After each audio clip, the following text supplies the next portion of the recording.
passing. And of course, I should have known that. I coached with him.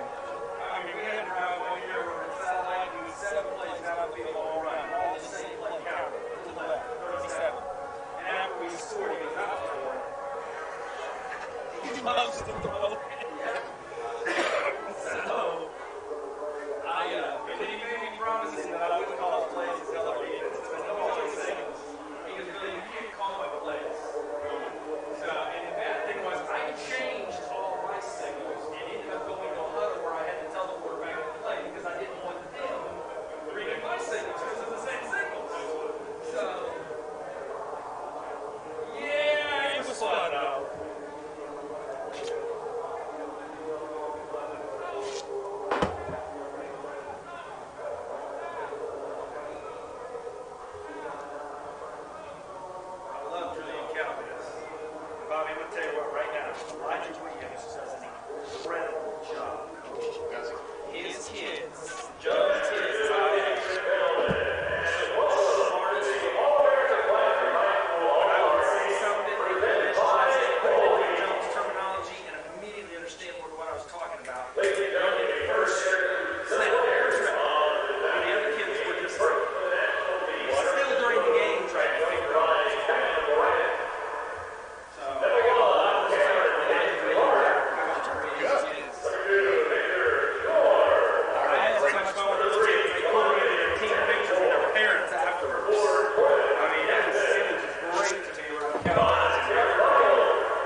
Check 1, 2, 3.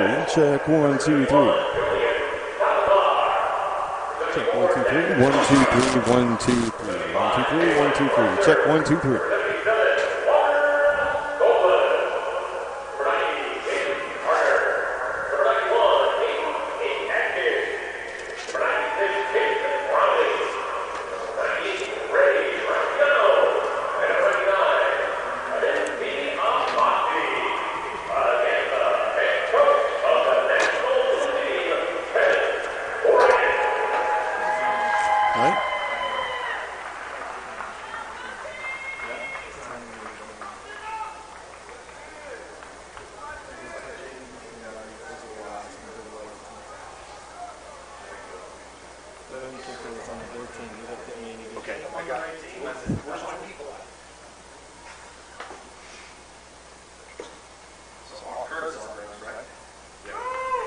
That's a change. So that was the guy with the Dr. Phillips jersey or helmet that I saw. Okay. Did he replace somebody? Is that Romano from Eustace's twin brother? Blake Romano? So Eustace is out. From Eustace is Blake Romano. It's just too close as Lake County to have Romano as a senior quarterback. Yeah. So Robert's out, right? Yeah. Okay. Thank you, sir.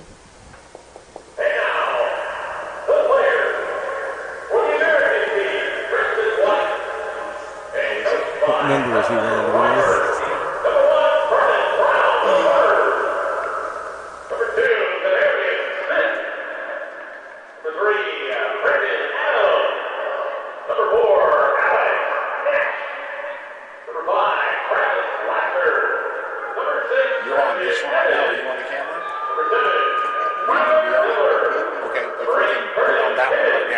Trying to set this one up. Kenton Rikerson Sr.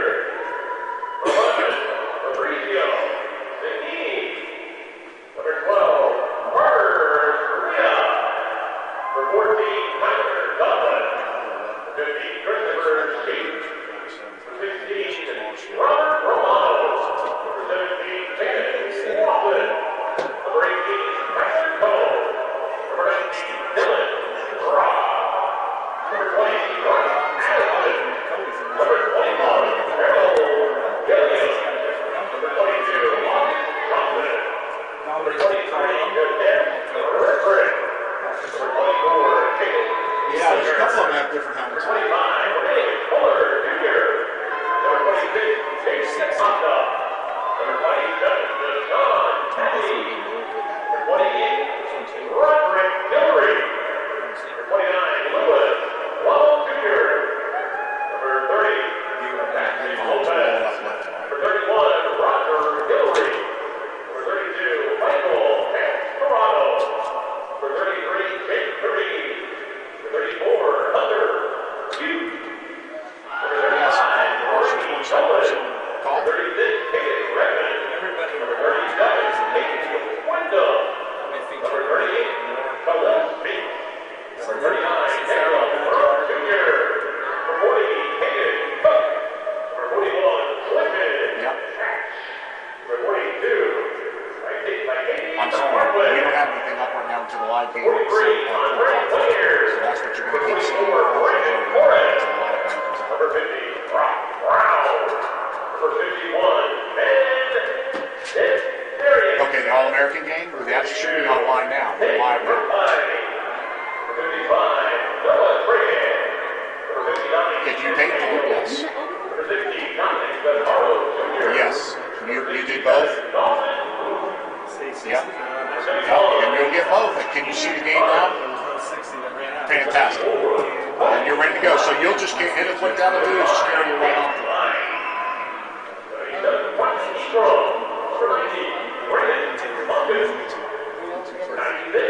Oh, I'm sorry. No.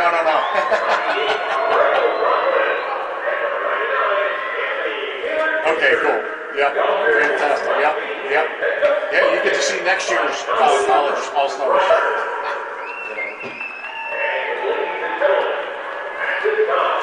What's up, man? Hey. Tired. With us and honor America with the play of our national anthem.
Welcome to Camping World Stadium here on this beautiful Saturday afternoon as we are here with the Varsity Sports Network to bring you the All-America Classic here from Camping World Stadium, Orlando, Florida. I'm Bobby Allen, joined by the coach, Bill Daniels. Coach, appreciate you tuning in. This is going to be fun.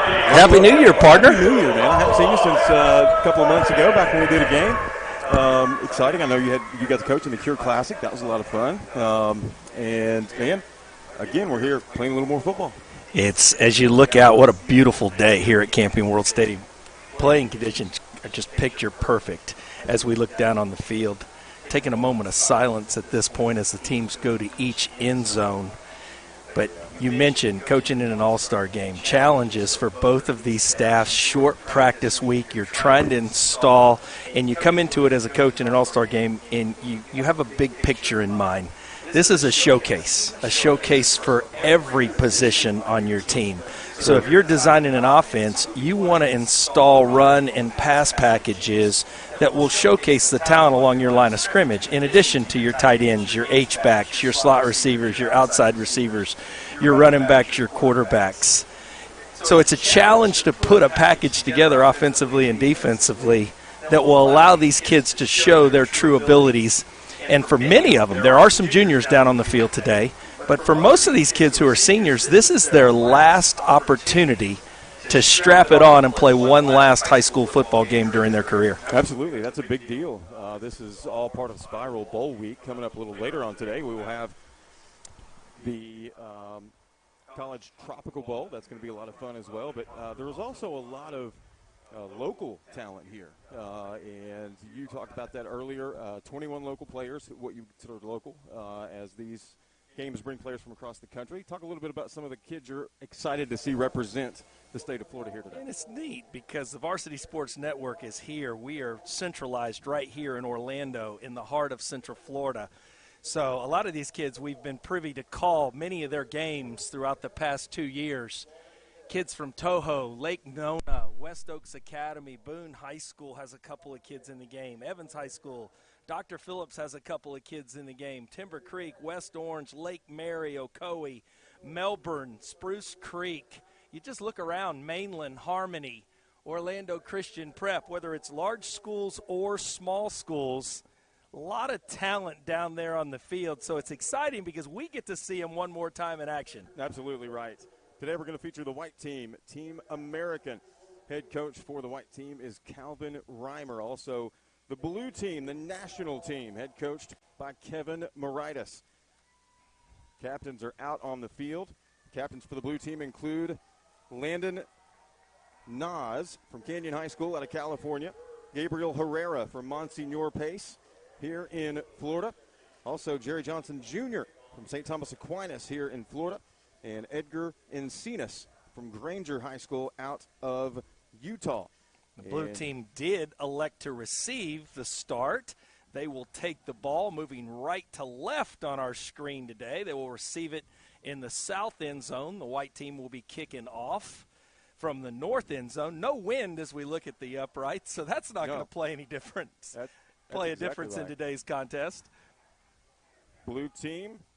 Captains for today's game, number 16, Curtis Argrove from Dr. Phillips High School, and also number 96, Isaiah Derrick from Spruce Creek. So 2 Orlando area kids captaining the blue squad. 3 quarterbacks picked for each team. For the blue team, it'll be number 8, Brian Bachman from, is that pronounced Leli? It's Lely. Lely High School here in Florida. Also, number 9, Landon Nas, one of the captains from California, and number 18, Jojo Patty, another local player from West Oaks Academy. Jojo started out in the Dr. Phillips program, transferred over to West Oaks Academy to one of the smaller schools for his senior season, had a very strong season. But I'm going to tell you right now, Bobby, the quarterback that I want to see down on the field an hour before kickoff and just watching both teams go through their paces, 14 in white, Tyler Douglas from Ocean Township High School, 6'2", 190 out of the New Jersey area. He is a physical specimen with a cannon for an arm. Can't wait to see how he reads coverages and attacks them today. It'll be very interesting to see not only that, but how the opposing team in blue defends him. He is a physical specimen. And you were talking before the game, very interesting. You were down on field level. There is a difference in the eyeball test. There's a huge teams. disparity when it comes to the physical size, especially along the line of scrimmages between the white team and the blue team. The white team is much bigger. You look at their front seven on defense, and they are scary looking. And then you look across the field in the warm-ups, and you see the blue team with their offensive line. To the eyeball test, the white team passes the test just on the hoof. You can check every box in terms of advantage white team. And they don't have – we're calling them white team and blue team today here in the All-American Bowl. Absolutely. Because that's what their true names are. There's no nicknames or anything like that, ladies and gentlemen. So that's what you get today. White team versus blue team here from Camping World Stadium in Orlando, Florida on this beautiful day, and we are set for kickoff. White team's going to let it fly back deep to receive. For blue will be Victor Georges from East Lee County High School and Emmanuel Franklin. It'll be returned right up the middle, taken now to the outside and being brought down about the 30-yard line. It'll be returned by Carson Pylock from Lake Nona. Is that Carson Pylock from Lake Nona? Sure is. On the return? Yep. Easy to read the blue. I know you're carrying the binoculars right now. Easy to read the blue team's white digits on their jerseys. A little bit more difficult with the red team down there, or the white team with red numbers. We've got a beautiful vantage point here. And how often in an all-star game do you see a personal foul right at the beginning as these teams are excited to get back out on the field and strike somebody in an opposite-colored jersey? I know, isn't that funny? That'll take the line of scrimmage all the way out to the 42-yard line for this first play for the blue team on offense. They will start with Landon Nas, Canyon High School out of California, 5'11", 180. Formation into the boundary up top with trips, 3-by-1 set, looking that way. And overthrow, he had a man. Goes three verticals into the boundary. The middle receiver was wide open going down the seam, just a bit long. And that's one thing when you coach your quarterbacks. When you have somebody wide open on a deep route, the last thing you want to do is overthrow them. That's exactly It right. would be better to underthrow him because, if anything, you get a defensive back in a trail position, and he's helpless. And how many times do you see interference in that scenario? You don't want to overthrow a deep route. But first snap of the game, he's got a lot of juice, a lot of energy in that right arm, and he let it fly. Nas will stand in the shotgun, single man to the backfield. Two receivers split to the high side. Single receiver down low. It's going to be a handoff, met immediately, but bouncing to the outside and carrying it out across the 40 back to the line of scrimmage. Good effort there. Down on the field, Bobby, what was trying to happen was Emmanuel they went Franklin trips into Jr. the boundary again this time, but this time instead of three wides, they had an H-back.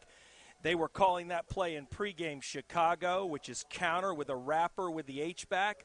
But one of the worst things that can happen is penetration on play side. As soon as this play side left tackle blocked down, this defensive end, 38, Khalil Speaks from Mervo High School, he read it and immediately met the mesh before the pulling guard could kick him out.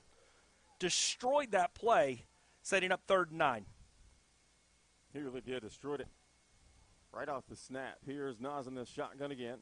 This time, handoff's going to go up the middle to the running back. Brandon Torres from Barron Collier, linebacker, 6'2", 203 pounds. One of a couple of linebackers in on the stop, setting up a 4th and 7. Blue team will set the punt unit out. So the national team goes 3 and out, couldn't muster anything offensively, and now we see an opportunity for the white team to take over on offense for their first possession of this All-America game. One of my favorite players in Central Florida was in on the stop as well, number 50 in white, Brock Brown from Lake Mary.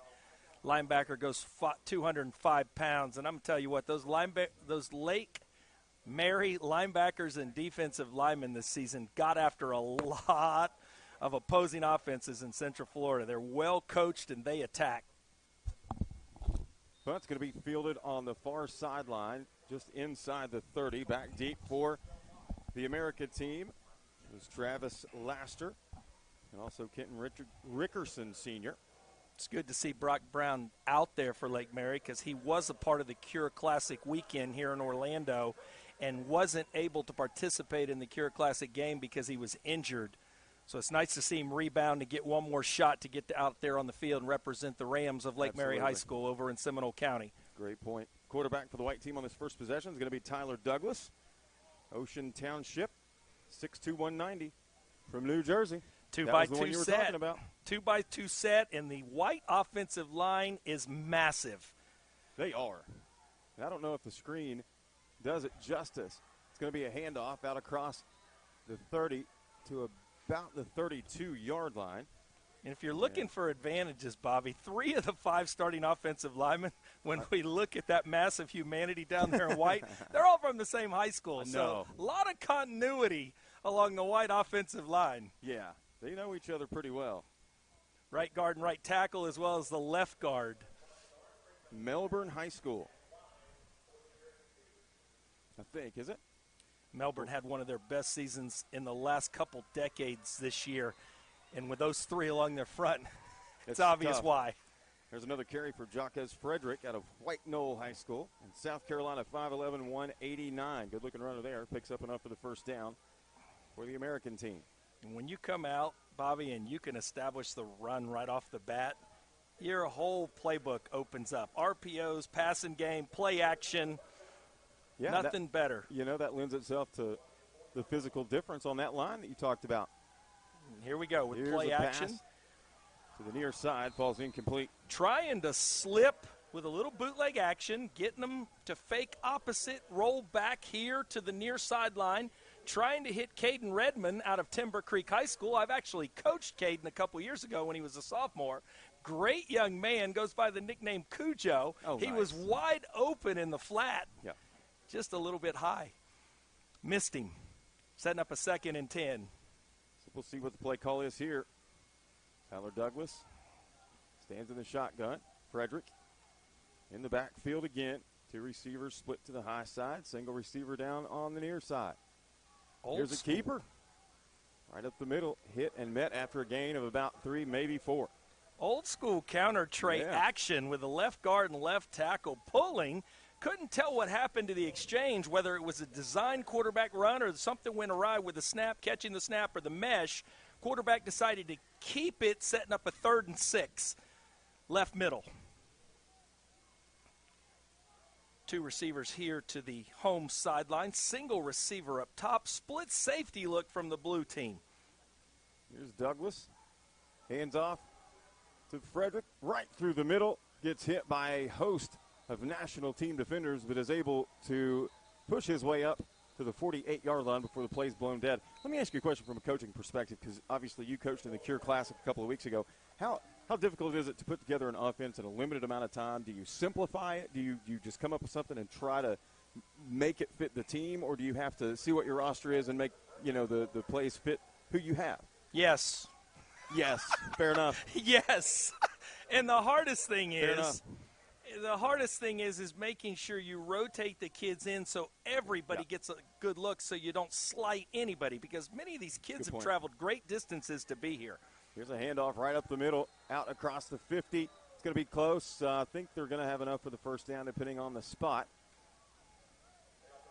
And before you ask me, Frederick on the carry again. Before you ask me about coaching in an all-star game, with that 3rd down play call, you could tell it was obvious that they were going 2 downs. And we're going to try to mash them for the first down. We saw play action on the last first down. After 2 consecutive runs, will they come back to it? 3 receivers in a bunch formation stack, trying to get a numbers advantage with a quick smoke screen to the offense's left. 4 on 3. Look for a run here. Here's they a stay quick pass. with it. There it is. Catch made, coming inside, getting to the 45. Brandon Adams from Steel City Prep, Georgia, 5'10", 187 on the catch. Even though the blue team had numbers, the white blockers out in front, the receivers did an excellent job. The blue team did not attack. Just what you want with a stacked smoke screen on first down. Quick pickup of 5 yards. You're getting the ball into the hands of one of your playmakers, and he was 1 missed tackle away from going potentially the distance. Showed a lot of flash and dash on that 5-yard catch. 2nd down. Man in motion. They're going to hand off to Jaquez Frederick. He's going to come to the near side, cuts up the middle at the hash, Gets across the 40 to about the 39-yard line before he's brought down. Frederick's. Javid Sparks. Yeah. From Maryland, the huge interior technique, read that perfectly, just was not quick enough from the backside. They went counter tray again, left guard, left tackle pulling. Center was not able to block back on Speaks, but he just could not. You could tell the speed of the tailback. Speaks could not catch him before he got to the edge, setting up another first down call here on the right hash for the white team. Frederick gets a break. Local product. Zavarian Smith goes to the backfield as Douglas tries to keep it.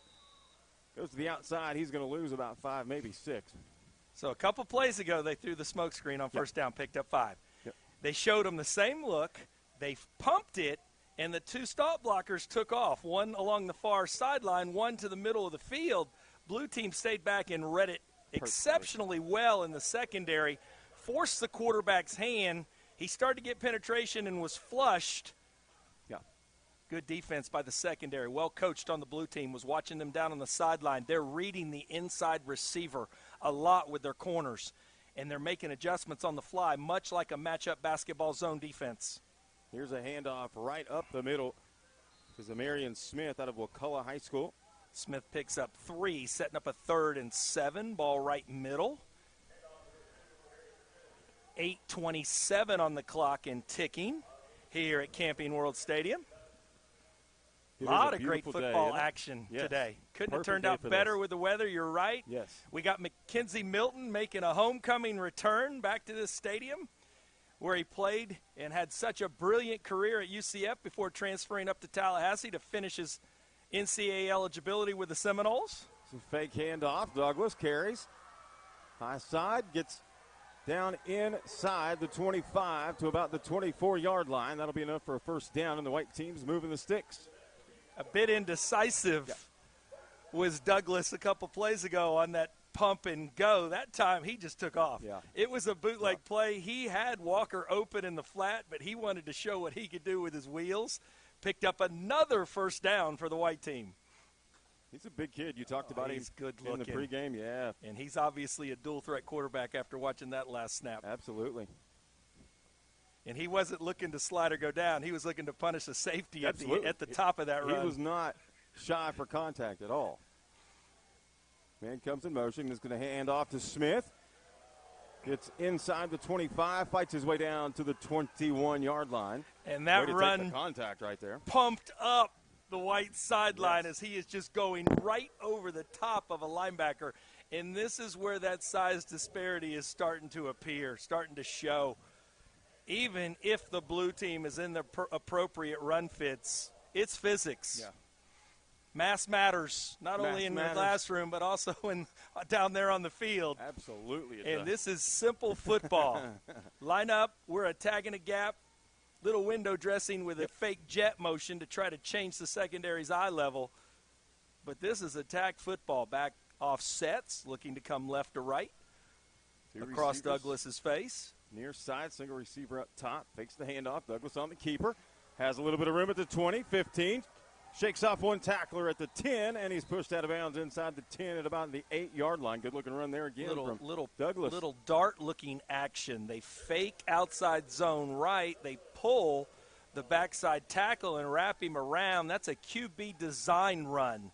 That was not the quarterback reading it. That was a design call from the sideline where the quarterback got back in the hip of the puller from the right side of his offensive line. 6 minutes to play. First quarter, no score here in the All-American Classic. Camping World Stadium, Orlando, Florida. Bobby Allen, Bill Daniel, appreciate you tuning in here on the Varsity Sports Network. Here's a handoff to Smith, bobbles it, collects it at the 5, and hit as he makes the 3-yard line. That'll bring up 2nd and goal. Gabriel Herrera out of Monsignor Pace down in South Florida, the 262, 218 pounds, and he laid the wood that time on Smith as the Wakulla tailback was trying to get possession of that handoff. Here's a handoff to Jaquez Franklin, and he's going to find the end zone from 3 yards out. First score of the contest comes at the hands of the American team. They lead at 6-0. Great job by Cody Black from Melbourne High School, as well as James Hines right there at the point of attack. And while the white team was able to connect on a couple of throws, there was no secret to what their objective was on that first drive. Not at all. Here we are. There you are. This is phone booth football. Come stop us. Stop us if you can. Bryce Addison in to attempt the extra point from Menendez High School here in the Sunshine State, 5'9", 185. The righty awaits the snap. Hold will be Sebastian Lopez from the Masters Academy. There's the kick, and it is up and good. Our score, White 7, Blue 0. Back in a moment right here on the Varsity Sports Network.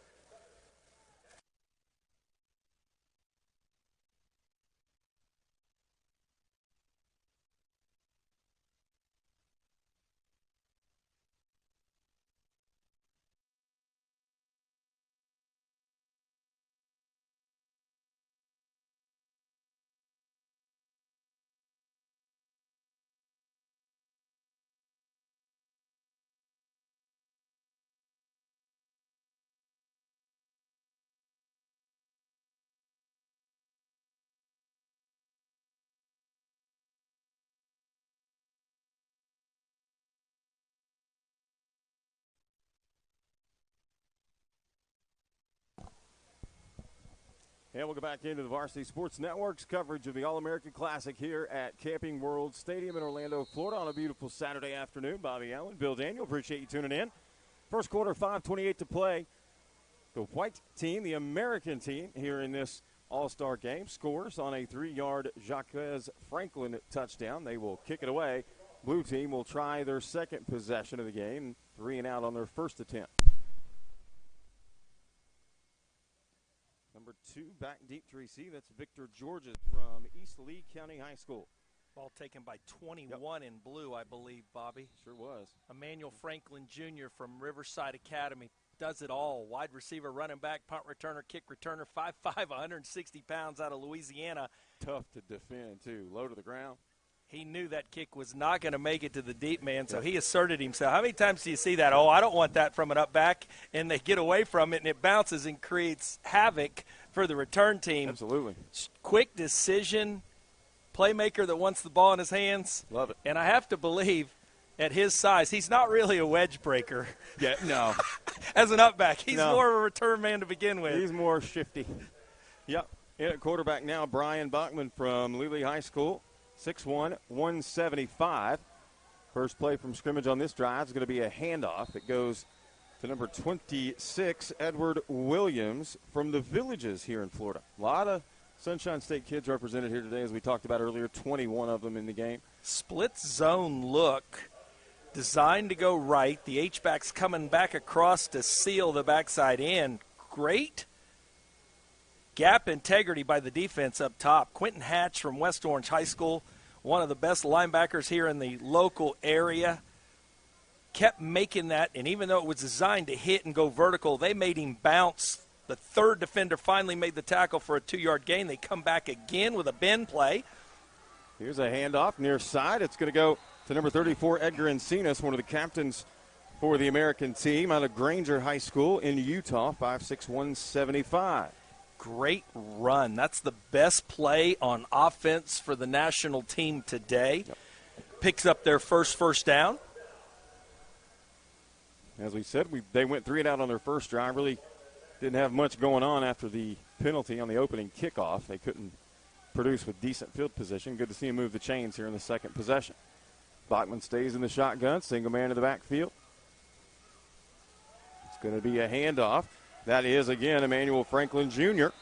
out of Louisiana as a helmet comes flying off. Helmet was on the near ripped side. off. Yeah. Spruce Creek High School, Isaiah Derrick, 5'9", 290, as a 1 technique, 3 technique. You don't see that very often, do you? 5'9", 190. I thought it was the ball at first. It came flying out so much.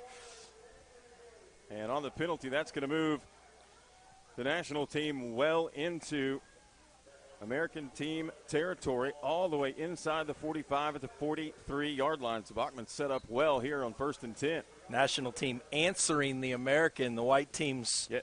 first score of the game with a nice drive on their own.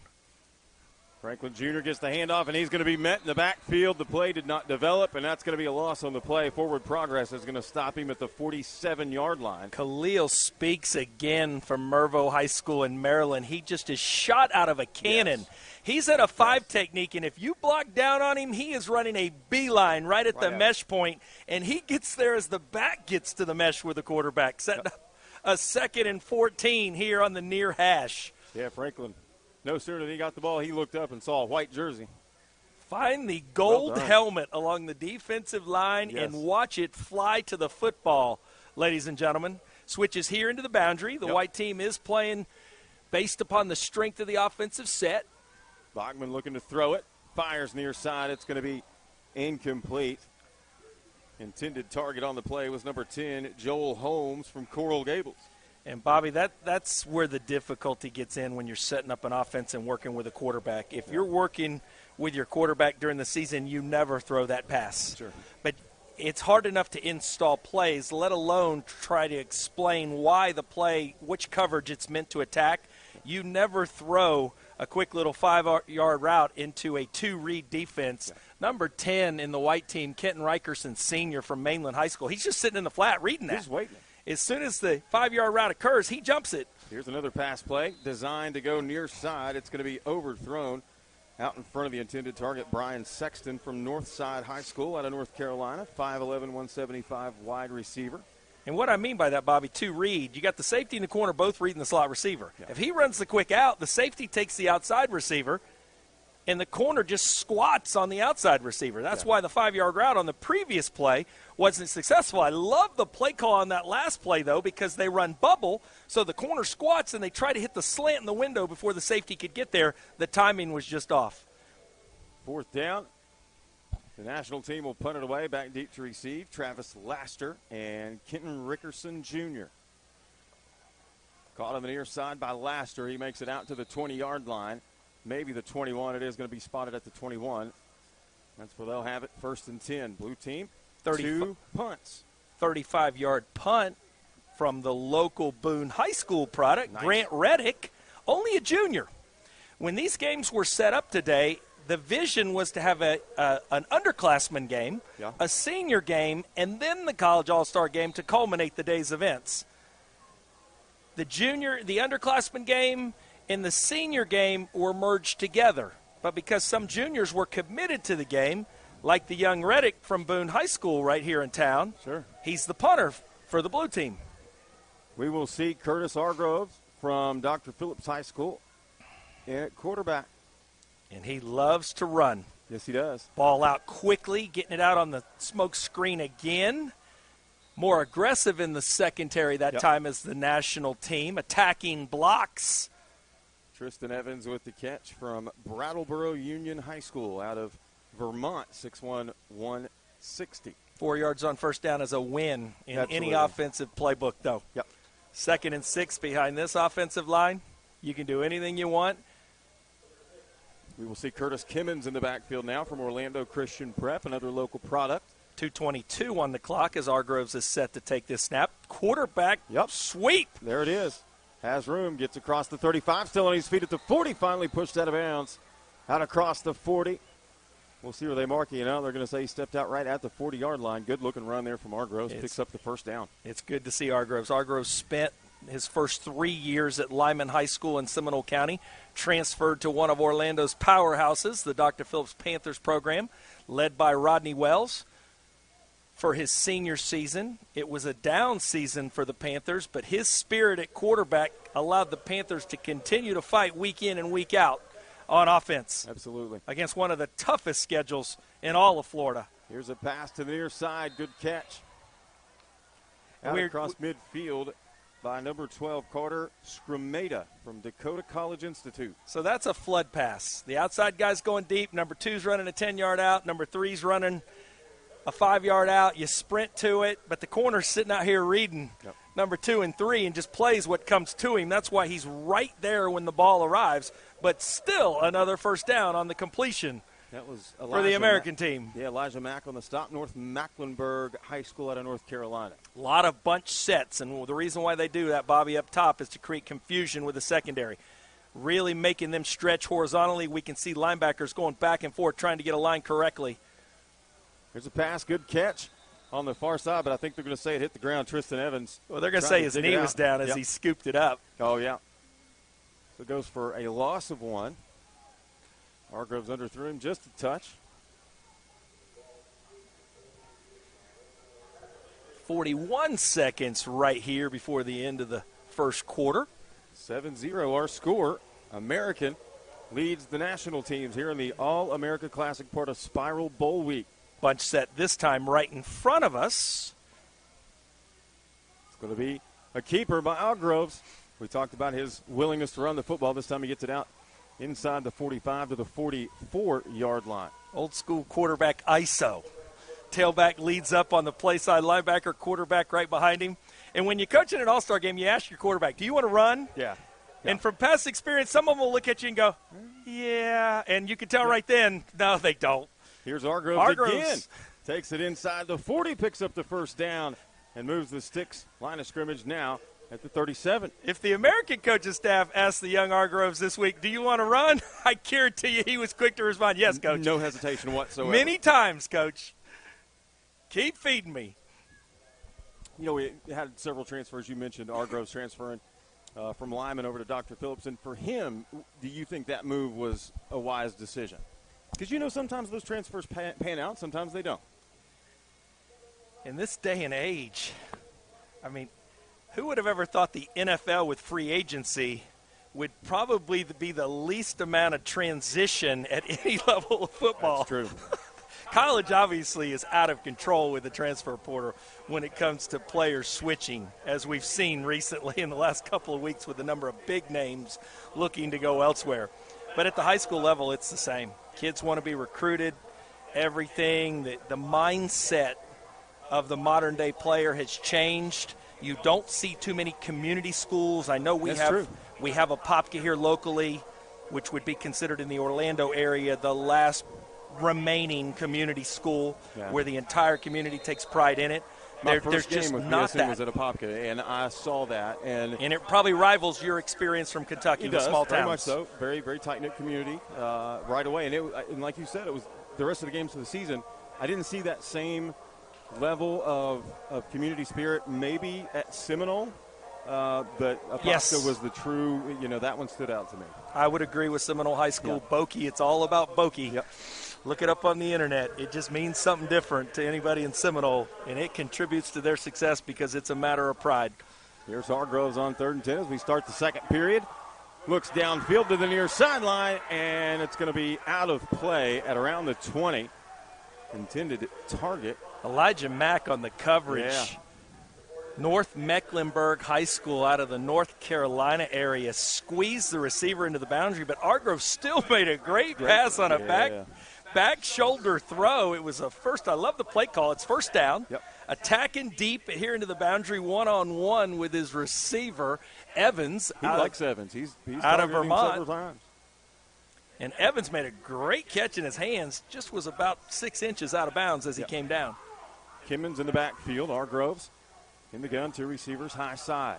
It's going to be handoff to Kimmons. Fights his way inside the 35, down to the 34-yard line. They love that counter tray action, left to right. Seen it 3 times now in the game. The blue team's getting closer. That time a linebacker, Gabriel Herrera out of Monsignor's pace. We saw him with a big strike down on the goal line earlier. He was a tad late in backside pursuit. He saw a window inserted. It just couldn't make the tackle for a loss. But it still sets up a 3rd and 7 here for the American team as they will snap this right here from the 34-yard line of the national team. Kimmons in the backfield. Hargroves is going to keep it. Comes near side, cuts up at the 35, falls forward down to about the 33-yard line. And another player that I've seen really get off the ball well on defense, Damian Jackson from Dr. Phillips, 6'2", 195 defensive end. How about that? Herrera going against his brother from the Panther program, Damian Jackson. Gabriel Herrera was once again in on the tackle, and that time from his safety position. Jerry Johnson Jr. from St. Thomas Aquinas, a program many of which consider to be the top program in the entire state of Florida behind IMG Academy. Yep. You want to talk about fast fill. As soon as he read it from his safety position, he got downhill and made the tackle the same time the Mike linebacker did, setting up a 4th and 5. Trips to the high side. Here's Argroves. Fires, has a man, and throws to the feet of the wide receiver. They went back to the same flood concept. Yep. Corner still sitting on that 10-yard out. If Argroves would have picked his head up, though, and read the corner, the number one receiver is going go down the far sideline. Safety had no angle to it. It would have been an easy touchdown, but Hargroves had his eyes locked in on picking up the first down instead of reading the coverage in front of him. Great drive stop by the National Blue team as they now take possession for the third time in this ball game with 13 minutes and 17 seconds remaining before the half. Now in at quarterback, we will see Cameron Davis Roberts out of Topeka High School. Toho product set to lead the blue team. False start, flag against the blue team. They'll back it up 5. The national team, again, head coach Kevin Moritas. And this is the All-American game. We appreciate you tuning in here on the Varsity Sports Network. I'm Bobby Allen along with Bill Daniel.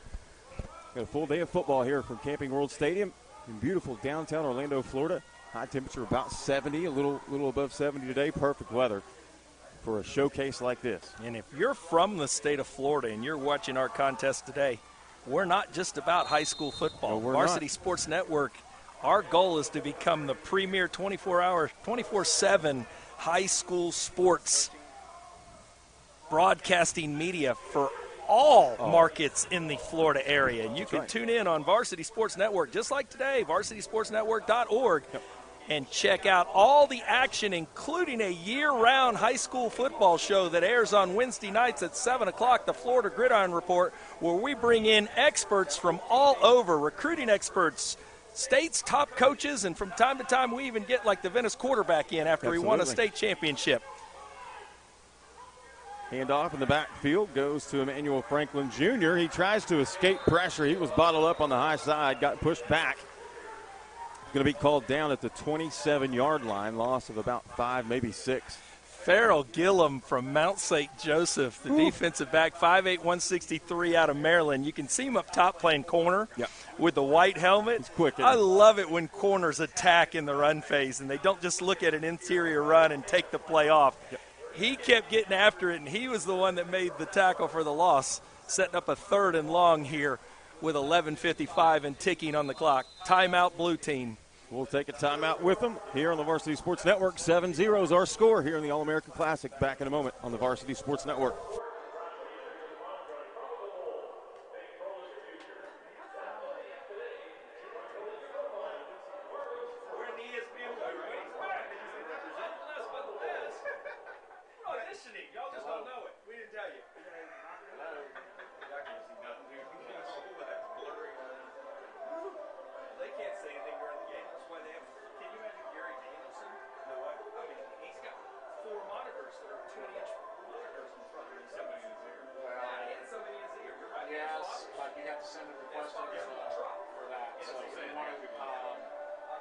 Just go to our website and just email at the bottom, just request it, and we'll get it back to you. They were at my house, they were in my ear. They would help me. They would help us. No, ma'am, you just need to learn how to use a computer because everybody else is watching.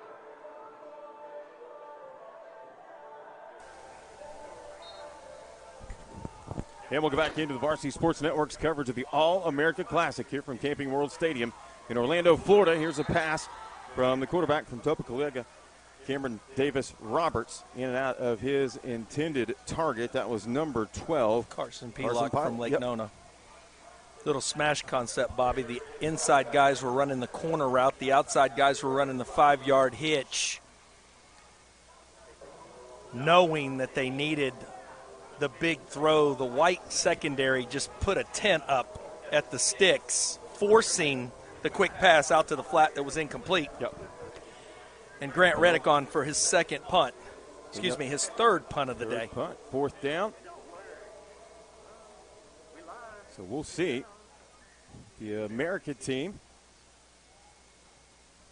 can produce on offense again. Kick's going to be fielded off the bounce inside the 35 and marked dead at the 36. That's where the white team, the American team will take over first and 10. Or blue team, I was right the first time, national team. Net of 37 yards on the punt for Reddick. So we've seen the white team on their first drive take it all the way down the field, playing smash mouth football for a score. Yep. Second drive, they took it down the field, had it inside the 35-yard line, incomplete pass on fourth down. They were still pretty much driving it at will. Come out now, what do you do if you're the coach? You stay with it? Everything's working. Everything is working. Vernon Brown, the third out of Valley State Prep in Maryland, is going to set up at quarterback for this drive. And he's going to hand the ball off in the backfield, working to the outside, trying to get the edge. Nothing there. Brought down by a host of national team defenders. A host. That was Lewis Blameth Jr. Right now, when he went down, 10 of the 11 defenders are within 3 yards of the tackle. That's great pursuit by your defense. Yep. You love to see that. Everybody was there except for the off corner. 11:09 to play here in the first half, 7-0. American team goes back. They love the 3-by-1 sets They here. do, don't they? And they have numbers out here, 3 against 2, so look for a quick pass. Making those box defenders try to get out here to the flat. They go empty, so the blue team's a little bit confused. Yeah. Trying to figure out their responsibilities. I would go deep right here to the 3-receiver side. Vernon Brown fires right up the middle, in and out of the intended target's hands. Good coverage defensively, as Brown was looking for number 34, Hunter Hughes, out of Largo High School. And when you're in empty, Bobby, you're just a math major at quarterback. You just count numbers. And the reason why it said I would go deep here, they had 2 deep defenders and a curl player with an outside linebacker, a curl hook player, and that was it, against 3 receivers over the top. They were outmanned. The numbers were better for the blue team defensively in the secondary against the 2-receiver side on the far sideline. That's all you want to do as a quarterback. Count numbers. Where do you have the advantage and attack that side and empty? That's right. Timeout on the field. We'll take it with them. 7-0 our score here in the All-American Classic. Back in a moment on the Varsity Sports Network.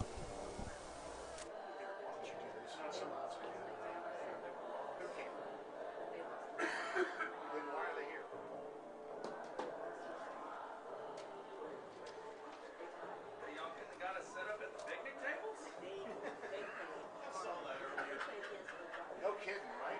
You should have done that. I mean, look at this. Let's call the shots here, man. Look at that. You should have been right here. The home side's blocked off anyway. Dan didn't want to suffer. That's right. I'm fair skin. Worried about his complexion. That's right. Anti-aging.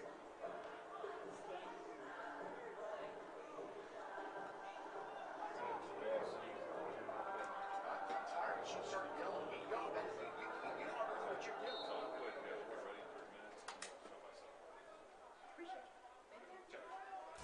All right, welcome back into the Varsity Sports Network's coverage of the All-America Classic here from Camping World Stadium. Bobby Allen, Bill Daniel, appreciate you tuning in.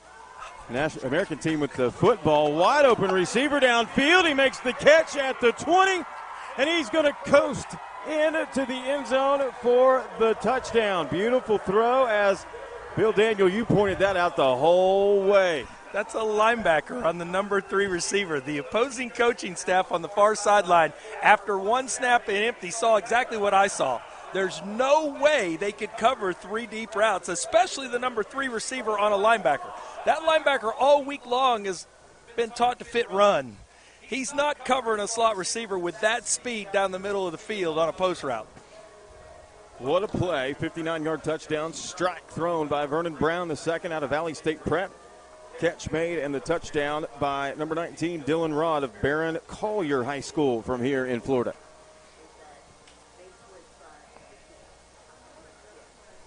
Now extra point attempt by Bryce Addison. Addison out of Menendez High School. And if you're wondering at home what's going on, why there's no rush, why they're taking their time, special teams in the name of safety of the kids, those special teams right there on the extra point, it's dead, it's not live. So the offense has all the time that they need to snap it, put it down. Kicker has his time. You might think that's unfair, but if you're curious about it, it's done. The coaches agree. The creators of the game agree. Everything is about keeping kids safe. The last thing you'd want to see is a senior in his last high school football game get hurt down there on the gridiron today. Yep. So that makes our score 14-0 in favor of the American team wearing the white uniforms here at Camping World Stadium. This game is played annually here at Camping World Stadium. It is a showcase for players around the country for college scouts. This bowl aims to honor all those who have served in the U.S. military, police, fire, and other first line. And 21 local players, as we mentioned, from the Sunshine State here participating in this game. Many of them have factored in prominently already, haven't they? Absolutely they have. No question about it. National team will get the ball back wearing the blue uniforms. I'm Bobby Allen, Bill Daniel. Appreciate you tuning in here on the Varsity Sports Network, your home for high school sports.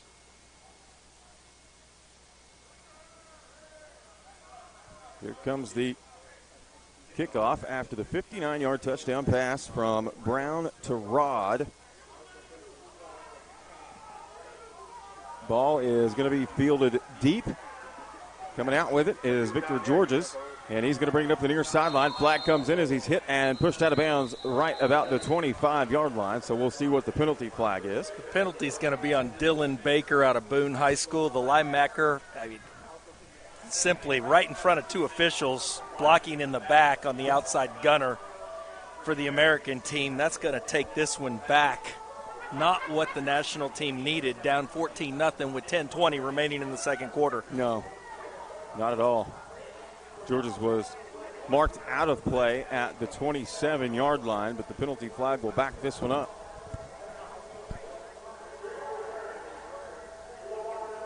And it looks like local product Jojo Patty will be in at quarterback here on this possession for the blue team.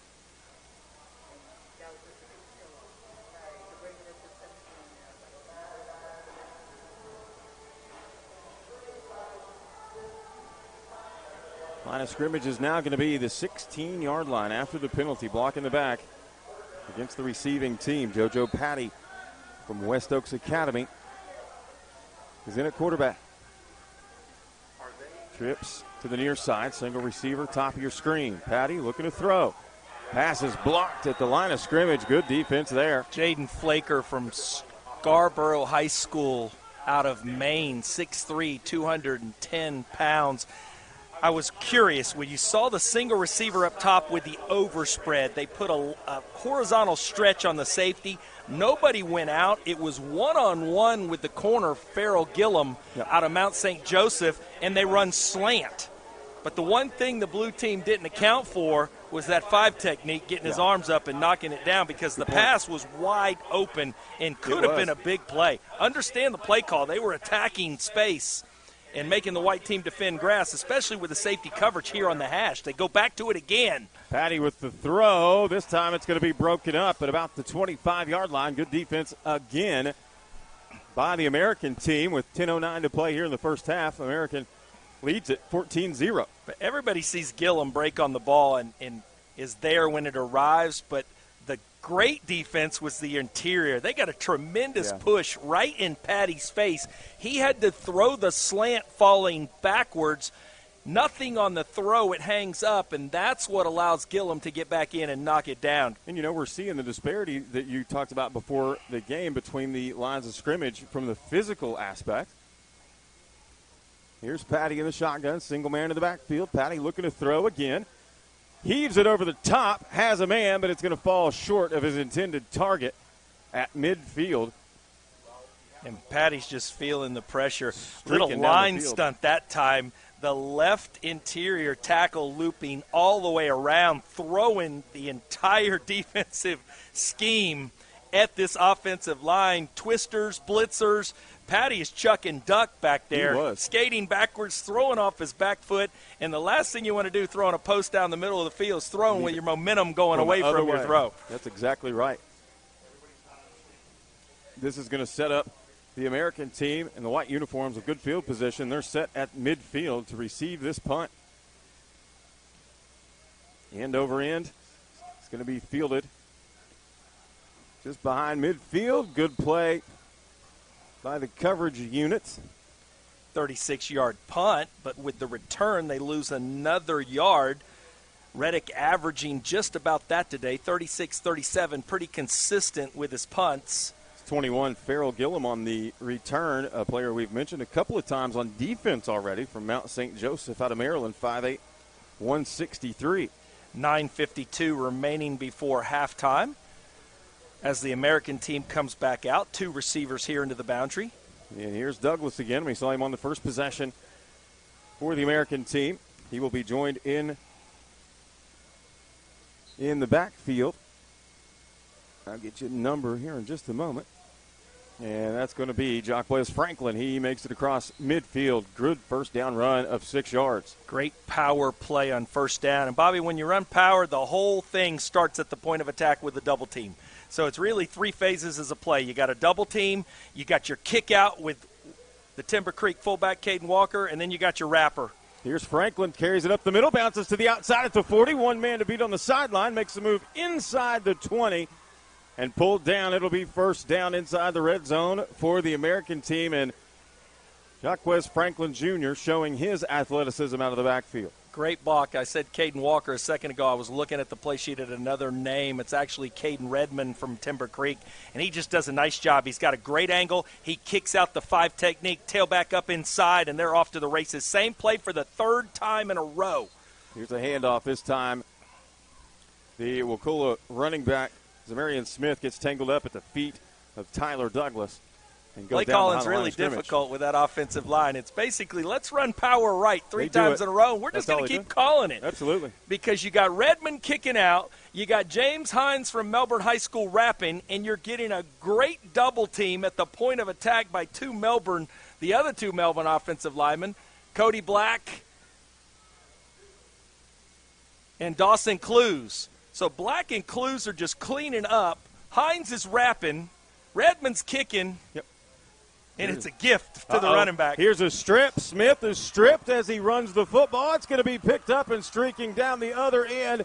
Tracked down from behind inside national team territory with the strip, and the return is number 17 for the blue team, Gabriel Herrera, whose name we have called on defense several times tonight. Multiple times out of Monsignor Pace. And Monsignor Pace is one of the top private schools in the South Florida area. They are a difficult out every Friday night to defeat that program, and you can see why. He comes as a linebacker playing Mike linebacker, and it doesn't matter what you're doing to our defensive front. I'm going to play the next down as hard as I can because until you cross the end line, we got a chance to stop you. That was a 65-yard return off the strip for Gabriel Herrera, and that's going to set up the national team with their best field position of the ball game. They will have Landon Nas in at quarterback. He's going to keep it. Little stutter step at the 25. Takes the outside at the 5. Can he get in? And it looks like he is in for the touchdown. 24-yard run from the quarterback, Landon Nas, out of Canyon High School in California. Cuts the American team lead to 7, pending the extra point.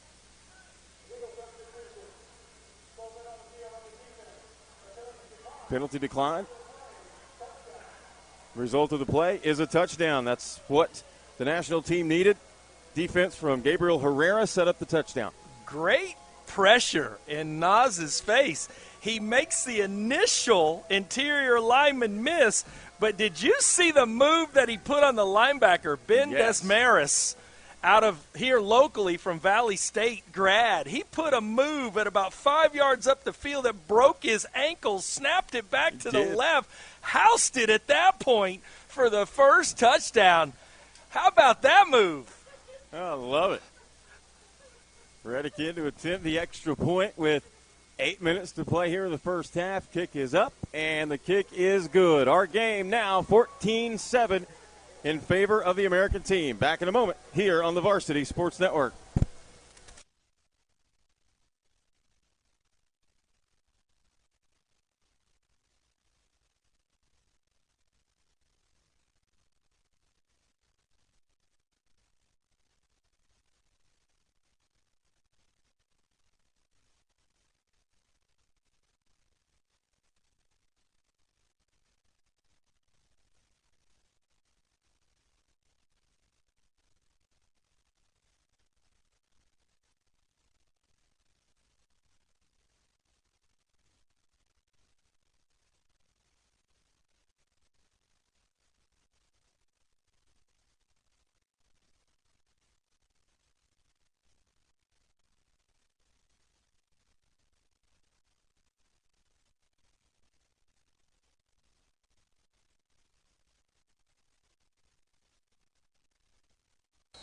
Yeah, we'll go back into the Varsity Sports Network's coverage of the All-America Classic. 8 minutes to play here in the first half. 14-7 American team in white leads the national team in blue. I'm Bobby Allen along with Bill Daniel. Appreciate you tuning in. Back deep to receive the kickoff, Dylan Rod and Farrell Gillum. It'll be a good return right up the middle. Breaking tackles and brought down near midfield. What a return by Farrell Gillum for the American team. Trace Moore out of Yoakum High School in Texas with the touchdown-saving tackle. Flag on the far side near midfield. Maybe it wasn't a touchdown-saving tackle then, because chances are this one's going against the American team. We'll see what the call is as the officials converge. Flag was laying at the numbers on the far side of the field. Beautiful day here in Orlando, Florida at Camping World Stadium. We appreciate everybody tuning in to the Varsity Sports Network's coverage of Spiral Bowl Week. Coming up at 4 o'clock, we will have coverage of the Tropical Bowl, which will feature collegiate players from across the country. So it is a game or touchdown-saving tackle because they were dead ball, offsetting penalties. Sure was. Line of scrimmage is going to be the 46-yard line for the white team here. And they're going to bring Tyler Douglas back out as quarterback. Franklin in the backfield, and we have whistles and a timeout. One of the reasons why, Bobby, is for the first time the blue team came out in straight man coverage to load the box to stop the run. They saw that on the far sideline. The offensive coordinator, he burned a timeout because obviously he was in a bad play call. Sure. Yeah, it's interesting to see how this game's kind of progressing. You know, we talked about it before. It's really tough, you know, when you throw together a group of players that, you know, outside of those linemen from Melbourne High School who have established themselves on the line of scrimmage, you know, it's hard to put together a game plan. You know, you take into consideration the, you know, continuity with teammates, the way they play and work together. We've only seen a couple of completed pass plays. A lot of the throws have been off the mark. And that's just, you know, the unfamiliarity with each other. And you learn a lot. It's interesting. You love coaching kids from different schools you've never been around. But you learn a lot about the kids because every kid gets a playbook. No. And you learn who wants to be great and study their playbook. And you learn. I'd say it's obvious, too, isn't it? It's almost like the classroom as a teacher. Yep. I mean, different learning styles and different approaches to wanting to be successful. Some kids want to be great and understand everything about their playbook. Other kids, they're just down there. Here's a handoff right up the middle. Jaquez Franklin makes it all the way across midfield to the 40-yard line. That'll set up first down. Did you see that hit on the near sideline here? What that is that's a counter play to the right. So what you see is the center. He has to work back and seal the backside so there's no run-through. That's 77 Riley Ingram that drove the backside defender nearly 50 plays before he bench pressed him in the air and dropped him for a pancake. That's a physical center, Bobby. Here's Douglas rolling to the far side, being tracked down, avoids one defender, now two at the 40. Stutter steps at the 35, and down at the 32-yard line. And at the 31-yard line is that same center drive blocking the nose guard. I was like, quarterback, you better not throw it because your center's 6 yards down the field engaged right now. Yep. Just working the nose guard on skates. Good run there from Tyler Douglas out of Ocean Township High School in New Jersey. We've also seen good running from the national team. Riley Ingram is the center out of Monarch High School here in Florida. 6'5", 300 pounds, and he moves that well. That's a well-built young man. 2 receivers to the high side, trips left. Here's Douglas in the shotgun, looking to throw. Fires across the middle and throws behind his intended target.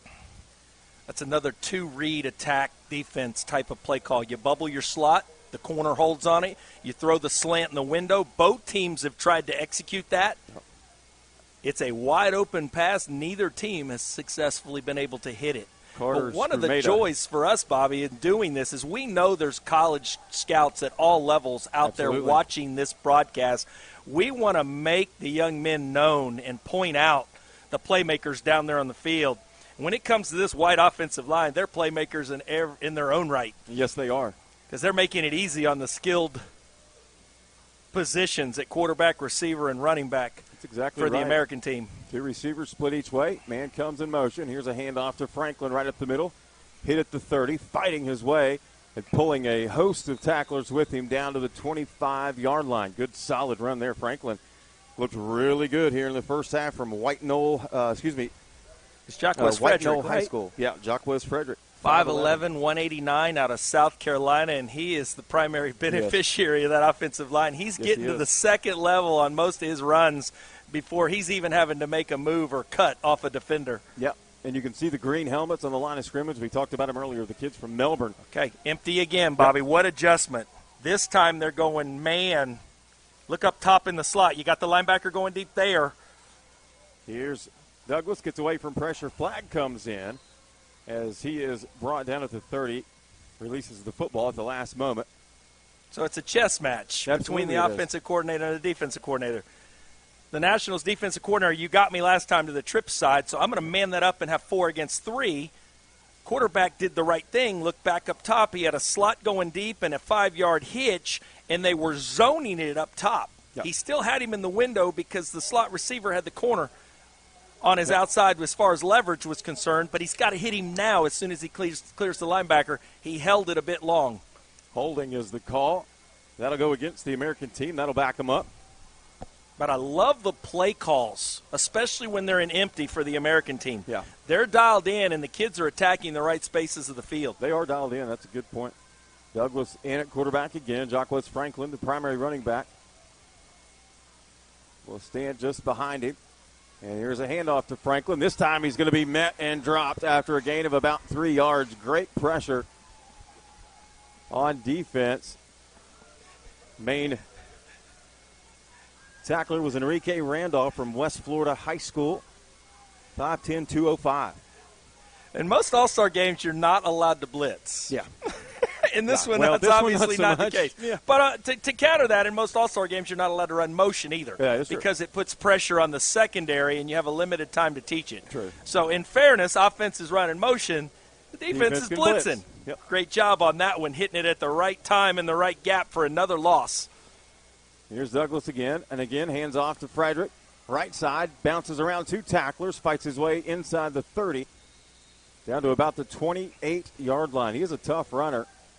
Same power play that they featured the entire first half, but that time Dylan Baker from Boone High School here locally called his name earlier with a block in the back. I got to give him credit on that one. Right. He inserted immediately as soon as he saw the down block in front of him and was in the backfield and tried to blow that play up and limited its success. Had he not inserted that quickly, that play would have gone for a lot more. 3rd and 11 with 4:20 to play here in the first half. 14-7. The American team with the lead in the white uniforms. One-on-one against the safety here in the slot. They elect to go the flood pass again. Douglas finds a man out of the backfield, and he is going to be brought down immediately just across the 25 down to the 24. That'll bring up 4th down. Ball at the 24-yard line. That would be a 41-yarder Looks like they are going to go here on 4th down. It's 4th and 9 with 3:47 and ticking. Timeout, American team. We'll take a timeout with them here with 3:44 to play in the first half, 14-7 from the All-America Classic. Back in a moment here on the Varsity Sports Network.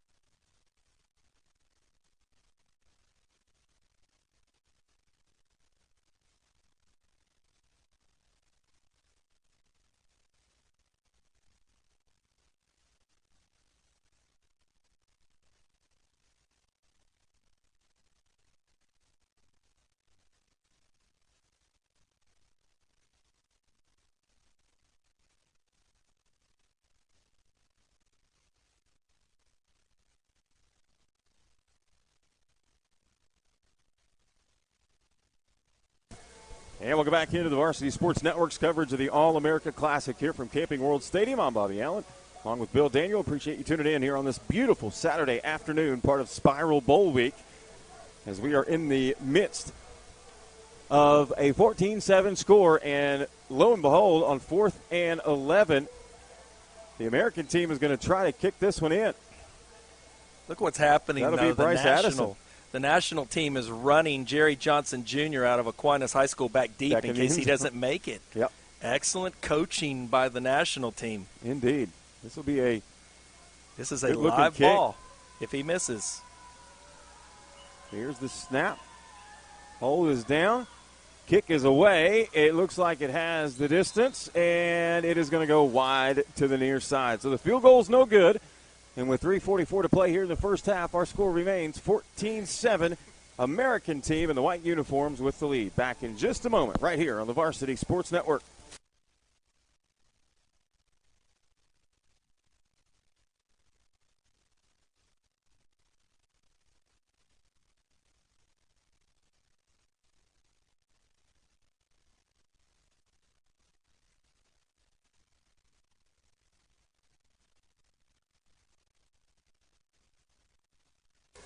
And welcome back in here to Camping World Stadium. Beautiful downtown Orlando, Florida. Bobby Allen, Bill Daniel, All-American Classic here on this beautiful Saturday afternoon. Missed field goal from the American team will give the national team the football. And here's a flag. Comes in at the end of the first running play. That was Dimitri Sudeth on the carry at a Lamar County High School in Alabama. 14-7 is the score. American team with the lead. American wearing the white uniforms with red numerals and lettering. National team in the blue uniforms, white numerals and lettering. 15-yard penalty goes against the American team, so that will give the national team a first down and move the line of scrimmage up to the 43-yard line. That's a big one. Blue team scored on their last possession, a 24-yard touchdown run by quarterback Nas. Here's a running play. Goes to the near side, running into his own man and then getting tackled on the play. Couple Lake Mary Rams here from Seminole County. Brock Brown and Chris Sheets. Sheets, the defensive end. Brown, the linebacker, doing what we saw him do all year long. You want to run at us? We're both going to arrive with bad intentions. No gain on first down, setting up 2nd and 10, 3:07 and winding right here before the half. Brian Bachman in at quarterback, another Florida product, 6'1", 175. This time it's going to be a handoff, bouncing to the outside, good move. A little bit of space. Out across the 40, cuts back inside, now spins away from another defender before he's pushed out of bounds. Edward Williams from the Villages showing his speed and athleticism. Jeffrey 201. Jeffrey McDonald from North Mecklenburg High School in North Carolina with the key stalk block up top, allowing the tailback to pick up another 8 yards. His block allowed him to turn the corner. First down, national team inside 2 minutes and 30 seconds. A lot of good football players come out of the Charlotte area there in Mecklenburg County. trips into the boundary one-on-one, and with this safety, he's widening out now, but he's still a run fitter. This time the handoff's going to go nowhere. Hit and dropped at the 35-yard line. Emmanuel Franklin Jr. from Riverside Academy in Louisiana.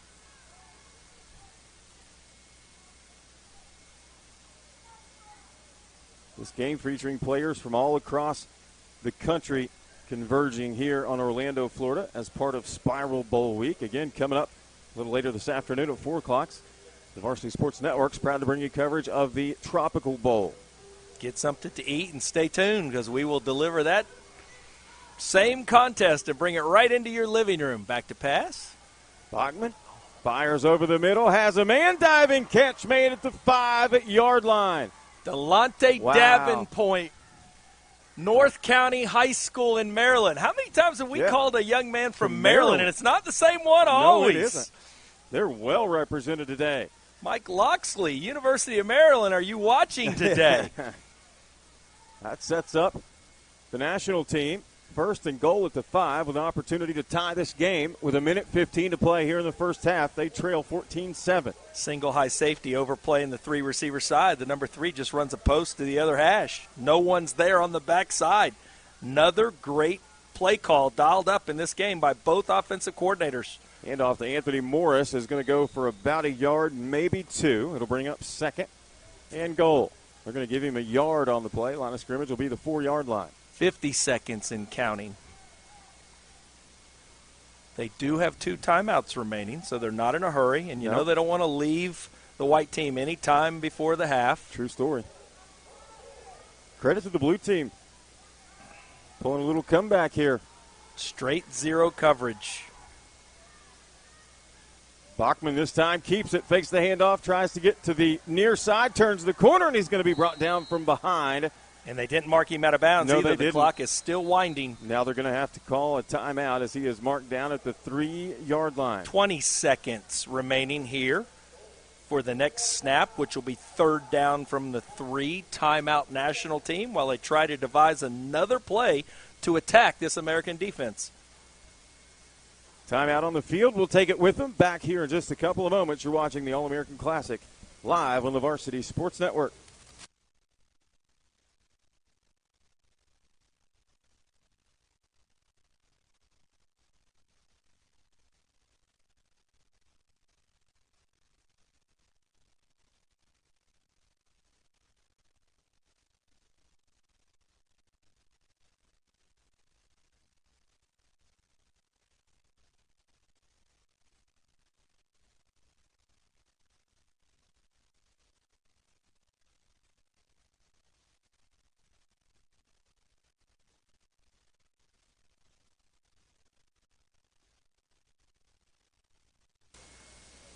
And we'll go back in to the All-American Classic here on the Varsity Sports Network. Bobby Allen, Bill Daniel, appreciate you tuning in.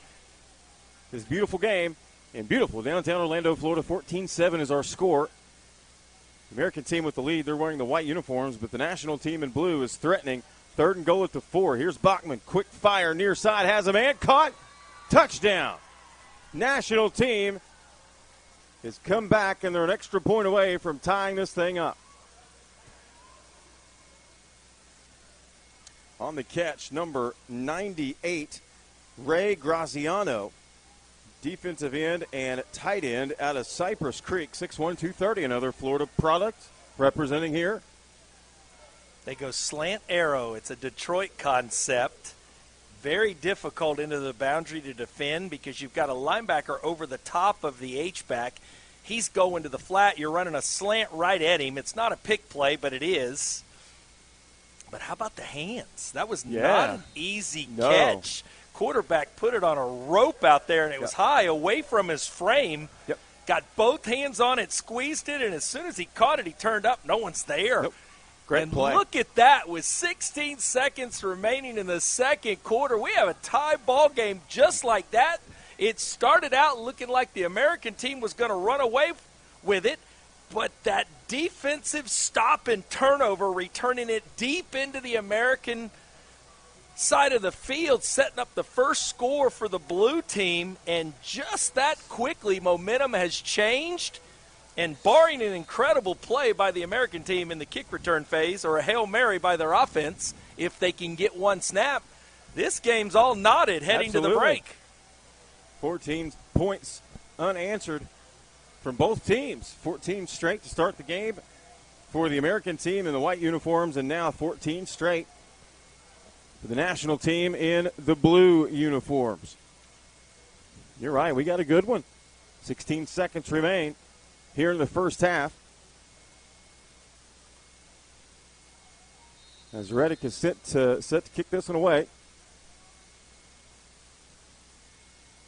2 men back deep to receive the kick. Taking at the 1. Wow, deep. Coming right up the middle now, fighting to the outside. Great tackle, though, as Farrell Gillum from Mount St. Joseph tried to cut to the near side, and he's going to be brought down. Great defensive play, good tackle. Jerry Johnson Jr., several times we've called his name out of St. Thomas Aquinas, the Raider there. Those Raiders on defense, they don't miss tackles. No, they don't. Jason Taylor's the defensive coordinator, the Miami Dolphin great. Yeah. They don't miss tackles. That's a non-negotiable in his defense, I'm sure. No. You don't miss tackles or you don't play. You don't play. He wouldn't be here if you miss representing tackles. the Raiders if he couldn't tackle. 8 seconds to play here in the first half of the All-American Classic, part of Spiral Bowl Week.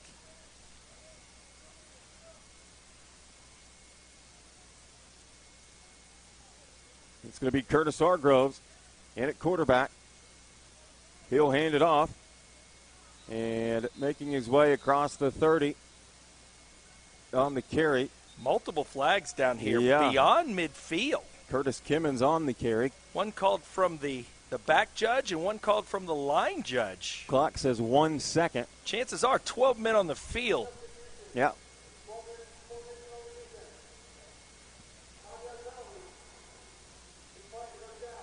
Replay first down after the 5-yard penalty. They're going to put 3 seconds back on the game clock here at Camping World Stadium. Interesting call if you're the offensive coordinator here. If you don't want to try to score and you're just trying to get to the half, could you decline that? And say, let's just go to the break? Let's just go, yeah. That is an interesting thing to think about. Because the whole team and the coaching staff on the far sideline, they're heading to the locker room. That's what I was wondering. Yep, they're just going to call it as is, and that'll do it for the first half of play here in the 2022 All-America Classic from Camping World Stadium in a 14-14 game. But it's been a good first half. Yeah, great first half, and I love the play calls offensively. Both of these coaching staffs have settled in to how to attack what the opponent's doing to them. They're putting their kids in excellent positions, and we're seeing the kids make plays, both in the air, in the run game, quarterbacks attacking with their legs, big hits by the defense. Don't go away, ladies and gentlemen. No. We'll be back after a short break to bring you the second half. We hope you're enjoying this as much here on the Varsity Sports Network as we are getting the opportunity to bring it to you. We'll be back right after a brief break.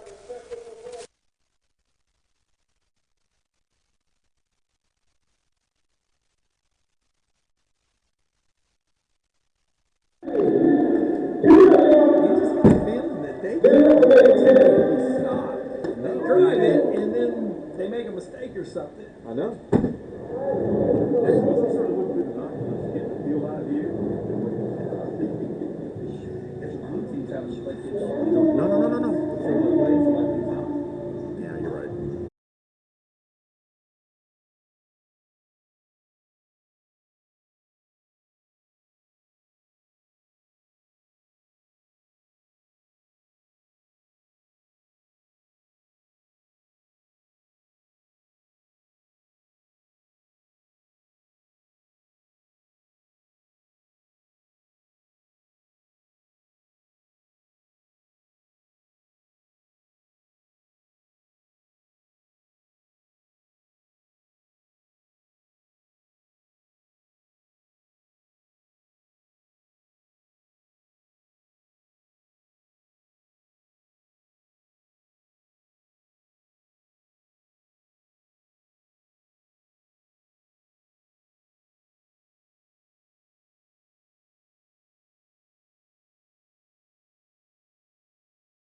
Ladies and gentlemen, welcome back in to the Varsity Sports Network. I'm Bobby Allen along with Bill Daniel. Appreciate you tuning in as we are set to begin the second half of play here in the 2022 All-America Classic. And, Bill, we saw a pretty exciting first half. We saw 14 unanswered points from the America team in the white uniforms, followed by 14 unanswered from the blue national team. We thought it was going to be a little bit of a runaway early, but the blue team dug in, fought back, got in the end zone twice, and we got a good game going in the second half. It's really been a tale of two quarters, hasn't it? Sure it has. Most As certainly. we look at it, the American team kicked off to start this game, so they will receive the ball first. Looks like the national team will be kicking north to south as the two teams take the field. We were talking at halftime, what type of adjustments can you make in an all-star game? Yeah. And it's really difficult. It's really the offensive and defensive coordinators are the ones that are doing the talking in each locker room. I because can see that. if you think about it, these staffs have only been together for a short time. Sure. Coaches on both sidelines have ascended on Orlando, Central Florida, from many different destinations, and they're still learning each other this week. That's very true. A lot of people don't think about it that way. They think about just the players being acclimated to each other, but it's coaches as well. Here's a good return out across the 30-yard line as the American team will start with the football. That was Dylan Rod. He was the recipient of a 59-yard touchdown pass early in the game from quarterback Vernon Brown III, which gave, at the time, the American team a 14-0 lead. And Rod also had an excellent kickoff return out across midfield. Yeah. Earlier in the second quarter as well. So the senior out of Bering Collier High School down south making a name for himself in this game. Now, defensively for the national team, you have to stop the power to your left side. Yes. It's been the bread and butter for the American team all first half, and they come right out first play and run it, but the snap is high. Hargroves has to backpedal to recover the high snap. Line of scrimmage is going to move back to the 24-yard line. And you and I also had a conversation at halftime, Bill, about how the transfer portal at the college level has changed recruiting. And obviously that's a big picture here because all these kids obviously have desires to play at the next level, and it's changed the whole landscape of college recruiting. It's eliminated opportunities for many of these types of players. Yeah. The 5 stars are still getting recruited, but the 2 stars, the 3 stars, yep. It's made it extremely difficult because you have college coaches that even though they might have 5-year contracts, the lifespan is, the shelf life is really 3 years. That's right. So do I take, and we were watching the Kentucky-Tennessee basketball game at the half, and you were pointing out from Kentucky all the number of transfers that Calipari has playing for him. And what that does is, do I take a kid that's developed, that's already a 2 or 3 year starter at the college level, which most players in the portal are. They come in already having played at least 2 years, if not 3 at one school, so their bodies are bigger, more developed. They're more football savvy. Or do we take a freshman? Double slant combination, trying to hit the outside receiver. And what you want to do, Bobby, in that situation, the outside receiver runs it more like a dig. He's got to be flatter instead of up the field. Forced his quarterback to push it into a window where the corner was over the top. Difficult throw for Hargroves. And just like that, the national team gets the American team off in 3 plays, aided by a bad snap on that first series. We'll see what the national team 2 back, and one of them is Jerry Johnson Jr. from St. Thomas Aquinas. Yep. The other one is Emmanuel Franklin Jr., so the juniors are back deep. Franklin Jr. from Riverside Academy out of Louisiana. He's had a couple of returns on the day. This is going to be a spiraling kick. It's going to hit the turf at about the 41, fielded by Mr. Franklin Jr., and he takes it up the far side across midfield at the 40, cuts back inside, hit from behind. He's going to be brought down at the 28-yard line. Great field possession here for the national team. Did you notice the national team's front line of the defense on that punt and return team? None of them moved, Bobby. It was almost like it was the extra point field goal where it was safe and the play was dead. It wasn't live, so none of them ran down the field. When the ball was snapped, the right side of the entire American team coverage unit was down the field now. None of the national team turned to run with him and block him. How special was that return? Because most of it was done by himself. But the benefit was once he got deep into the territory, that's where all his blockers were. That's right. That's right. Interesting punt return on that. I've seen offensive line fall down on plays and not block anybody intentionally. Here's a pass over to the near side. Cameron Davis-Roberts out of Topeka High School, the 6'3", 177 quarterback. Jordan Jackson had it hit him right in the stomach inside the 15-yard line from Wassman High School out of Louisiana, but a safety flashed right before his eyes as the ball was arriving. It was just that flash by the free safety that caused him to lose vision on the ball, or that would have been a big play. That's exactly right. Cameron Davis-Roberts, again at quarterback, trips to the high side. Handoff's going to go to Franklin Jr. Nope, excuse me. That is not Franklin Jr. That will be Dimitri Sudeth from Lamar County High School in Alabama, 5'11", 188, running back. Love the play design, Bobby. It's formation into the boundary, three receivers into the boundary.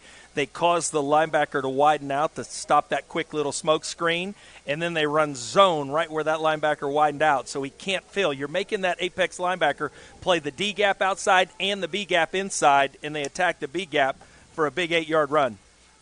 Trips to the high side, single receiver, bottom of your screen. Here's a handoff again going to Sudeth from Lamar County High School. He's able to take it upfield for a 1-yard gain to the 20. They need the 21, so it's going to be 4th and 1 here for the national team. Brady Nolan from Nature Coast Tech High School, 6'2", 205, is that linebacker that they're trying to put into conflict. He closed the B gap, made the ball carrier bounce, and then was there to clean up for a 1-yard gain, setting up this 4th and very short inside 12 minutes here in the third quarter. Trips to the near side now as whistles blow, and a timeout is going to be called by the national team. We'll take it with them. Thanks for tuning in here to the All-American Classic on the Varsity Sports Network.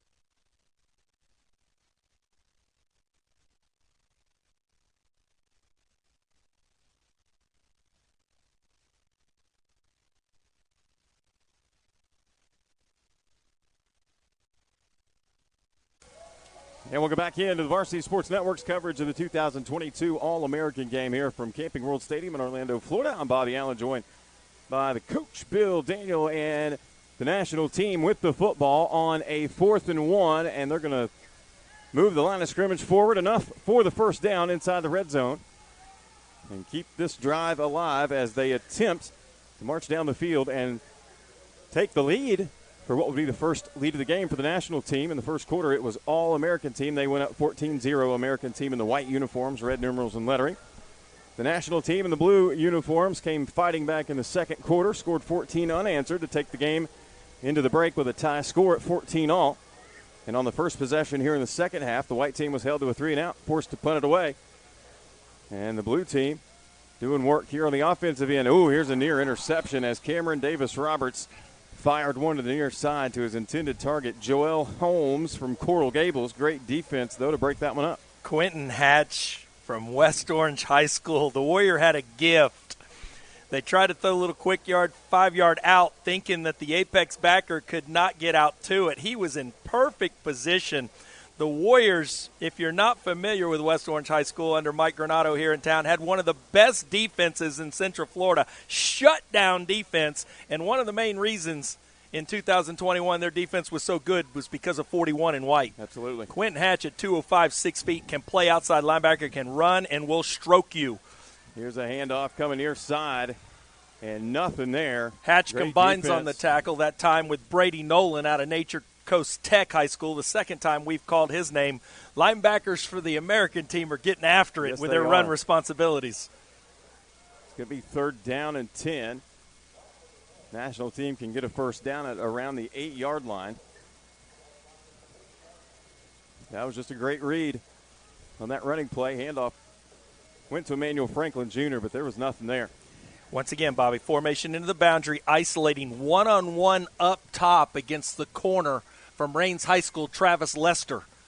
Look for the matchup up top. Here's the pass across the middle, had a man hit as he throws and overthrows his intended target. And that'll bring up 4th down. Delonte Davenport from North County High School in Maryland was running an over route. He lined up as the number 3 receiver into the boundary, and then he was attacking space across the field, trying to get across the safety's face. He was open, and if they could have hit it, it would have been a touchdown. Absolutely. Pass just a little bit off, and now here on the field, Grant Reddick, the junior from Boone High School here in the Orlando area, on attempt. Ball spotted at the 27. So it'll be a 37-yard attempt. Reddick doing double duty today, both punting and extra point field goals. Good leg. Kick is up, and it is no good. Our score remains tied at 14 apiece here in the All-America Classic. And that was a pretty good opportunity for the national team, taking it down the field to take their first lead of the game. Unfortunately, they come up a little bit shy, and that'll give white team possession back. And I want to go back just for a second before that 4th down play call where they ultimately picked up the first down to keep the drive alive. We know the kids down there want to win. The offensive coaches down there want to win, too. The head coach was furious that he had to burn a timeout, and he ripped a fist in the air, disgusted that he couldn't get the right personnel group on with his assistants. You can bet both those coaches down there, both coaching staffs, they want to win just as bad as the kids. They didn't come to Orlando just to come to Disney World. No, they didn't. They came to go home victorious. So they're competing just as hard as the kids, and we saw that right before that fourth down when they had to burn a timeout. Hargroves comes back in at quarterback for the American team. We saw him lead his team in the first half on 2 possessions, and he's played both possessions at quarterback here so far in the second half. And each time he was in, Bobby, it featured quarterback run. Absolutely. Quarterback ISO, quarterback sweep. And look for more of that because they were highly successful in the first half with his legs. Kimmons returns in the backfield from Orlando Christian Prep, 6', 205 running back. 2 receivers near side, stacked, single receiver, top of the screen. Man comes in motion, handoff goes to Kimmons, right up the middle, has a little space, gets across the 30, brought down at the 34-yard line. Good first down run there. That's a win. It's a good sign when you see 4 offensive linemen on the ground on top of defensive linemen, and that's what just took place on that last snap. Kaden Redmond at the H-back. He's really in a sniffer position right between his right guard, right tackle, and he's doing an excellent job kicking out. Here's Hargroves, fires far side, has a man and a great catch at the 40-yard line. That'll take the American team into national team territory. What a grab and Tristan what Evans. A throw. He loves Tristan Evans. Tristan Evans. We saw him make a great back shoulder catch, barely out of bounds. The young Evans receiver from Brattleboro Union High School in the Vermont area. Excellent hands. Here's Kimmons, the Orlando Christian Prep product, fights his way forward for a gain of about 7, maybe 6 yards on first down. He's had 2 back-to-back good first down runs. And that catch and throw from quarterback Curtis Hargroves to what has been his favorite target today, Tristan Evans, was a beauty. Good concentration by Evans to grab that one at the 40. Little post action. The safety was flat. Evans was able to get behind him for a big play call. Going back to it again, this time with an outside release. Just overthrows him a touch. And that has to be tough, Bobby. Yeah. Looking at that position down there on the field with the line of sun where we are at this point during the day, he's looking right into the sun as you attack that way. Speaking of sun, we have a group of fans that have said enough with the sunshine directly in their eyes, and they've moved over in the end zone to our right to get in the shade a little bit. Instant upgrade in terms of seating. Absolutely. And I bet you the temperature is about 10 degrees cooler. Definitely. Here's Hargroves, quarterback keeper. Takes it right up the middle across the 30, has the first down, and he's going to be brought down just shy of the 25-yard line to 26. That's their bread and butter play. Yeah, it is for power sure. right. So double team at point of attack, kick with the H-back, wrap with the backside guard, and usually it's the tailback in there with the ball. That time they inserted an extra with the running back and had two in the play side gap. The more people you put into the play side gap, you keep creating additional gap responsibilities for the defense. They outnumbered the blue team at the point of attack. Great play design, and once again, Hargroves making hay with his legs. This time he's going to hand it off to Kimmons. Gets across the 25 down to the 24. 8 minutes to play here in the third period in a 14-14 game here in the All-America Classic.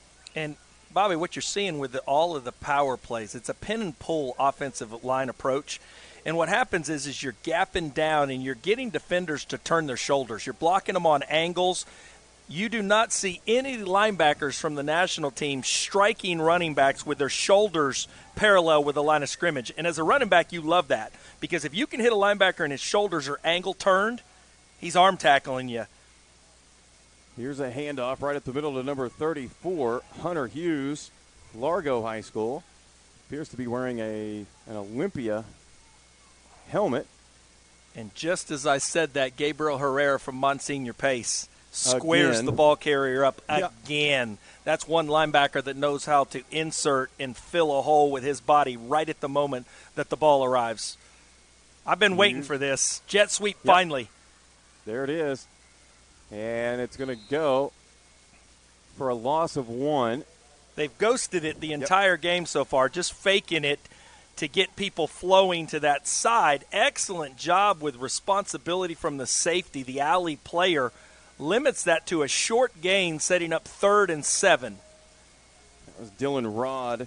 And how many times have we seen this today? Yeah. The white team drives it down to just about this spot on the field, and then the blue team gets them off the field. And that's why the score's tied. That's the white exactly team right. has moved the ball all game long, but when they get to this area, the stymied. defense puts up a brick wall.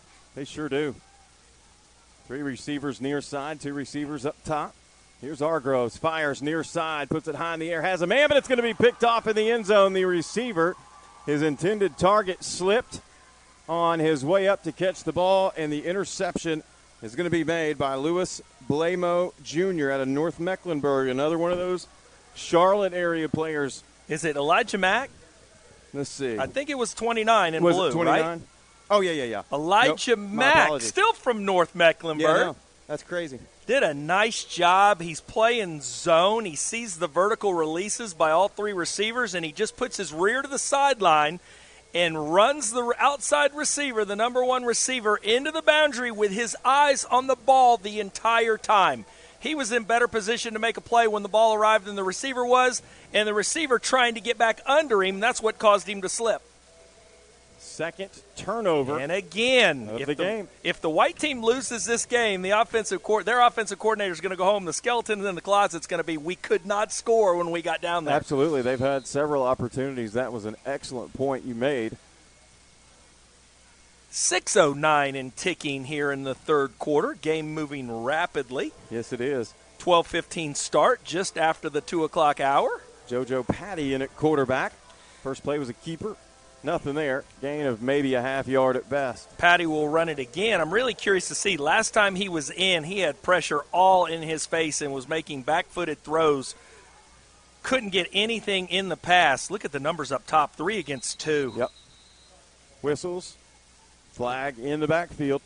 1 corner against 3 safeties, no outside linebacker. False start against the national team. That'll back him up 5 yards.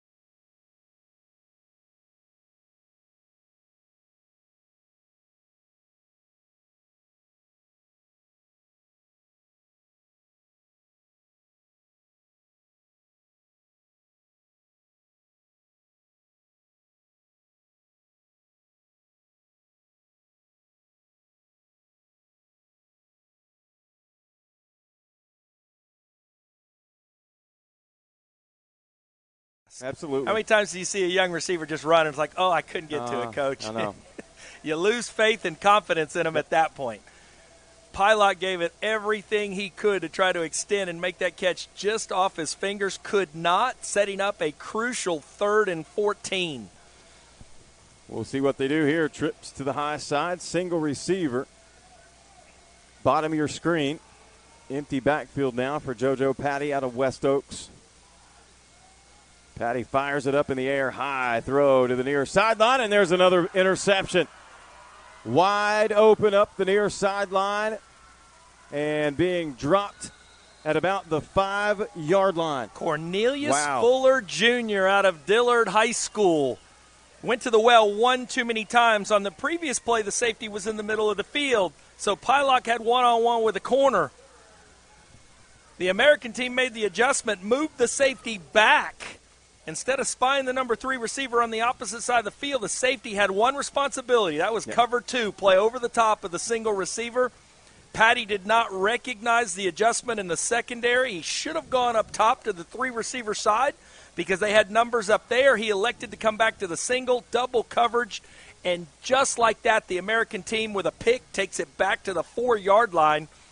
And you want to guess if we're going to see power right here on first down to the right? I'm going to say yes, as Vernon Brown III checks in at quarterback, and to no one's surprise, especially 17 again, Gabriel Herrera. Absolutely. He knew what was coming just like we did. He knew exactly what was getting ready to take place on that first and goal from the 4.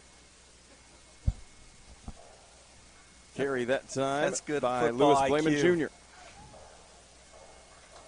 And when Herrera gets that feel, he can beat the double team. They're trying to push the play side defensive tackle into his lap and then come off on him. But if he inserts quickly, it's a difficult block for the guard and tackle up top because they're trying to double team that 3 technique to the play side. Brown hands off to Blayman Jr. again. This time he's going to be hit as he approaches the goal line. They're going to say he was stopped about a half-yard short. Herrera gets the assist, but that time with the primary tackle, 37 in blue, Enrique Randolph from West Florida High School, 5'10", 205-pound outside linebacker. For the first time, they ran power left. I know it. Getting a feel for us running it to the right, we'll go the opposite side on you. 3rd and goal from the half-yard line as Vernon Brown look for quarterback run. Gets the snap. That is correct. He falls forward, and no indication yet officially. And it is a touchdown for the American team. 1-yard touchdown run from Vernon Brown III. Whatever he needed, he got 2 inches beyond it, and that was it. Good defensive effort to keep him out of the end zone, but his leg drive at the end made all the difference in the world for the go-ahead touchdown for the American team with 3:31 remaining here in the 3rd quarter. But that drive, the key play there was the interception. Absolutely. Taken back inside the 5-yard line.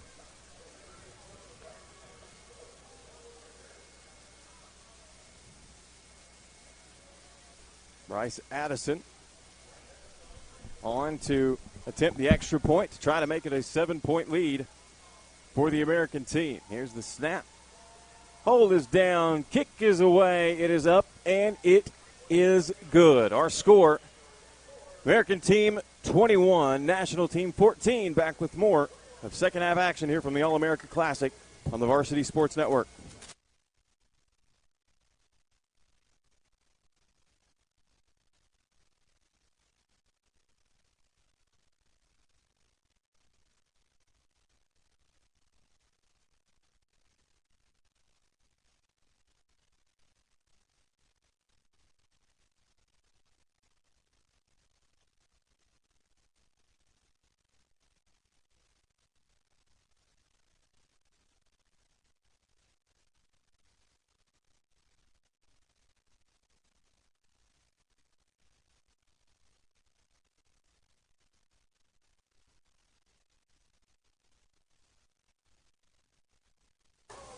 And we'll go back in to the Varsity Sports Network's coverage of the All-America Classic here from Camping World Stadium in beautiful downtown Orlando, Florida.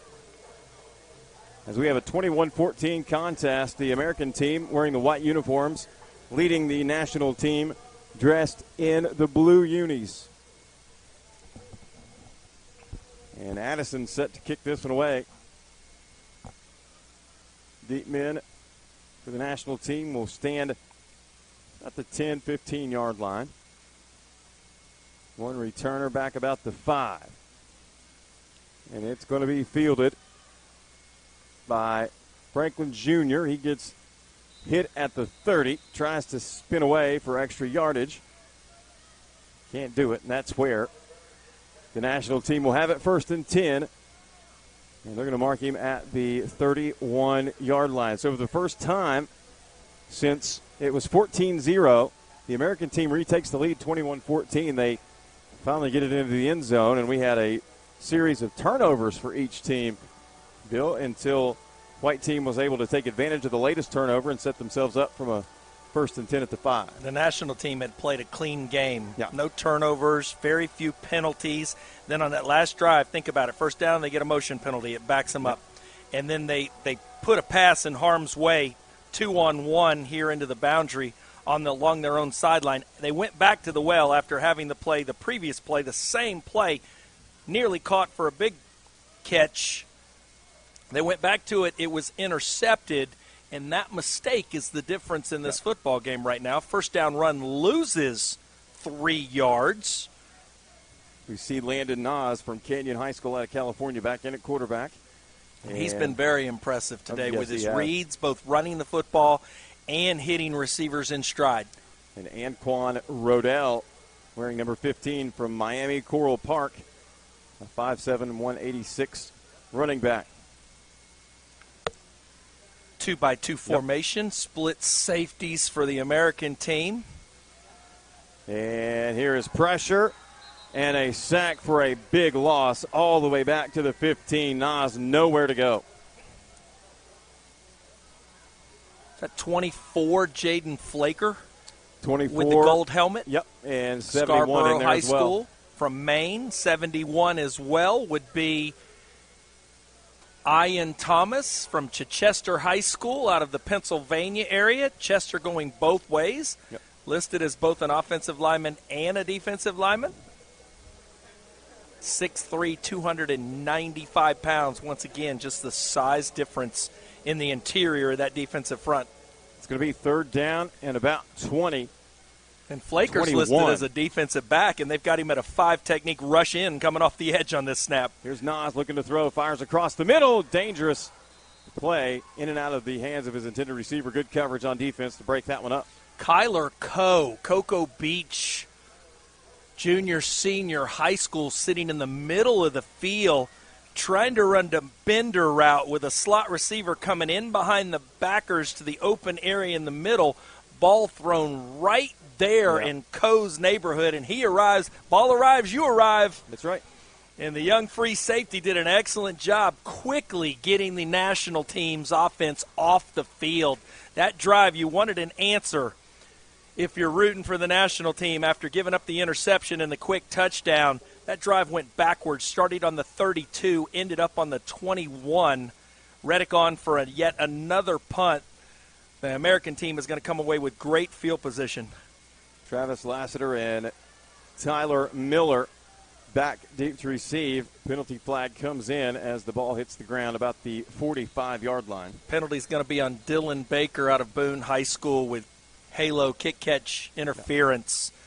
Never gave the punt returner a chance to step up to the football and catch it right at the 45-yard line of the American team. So this penalty will march the ball most likely across midfield. That'll set up the American team with decent field position, and they will try to add to their lead.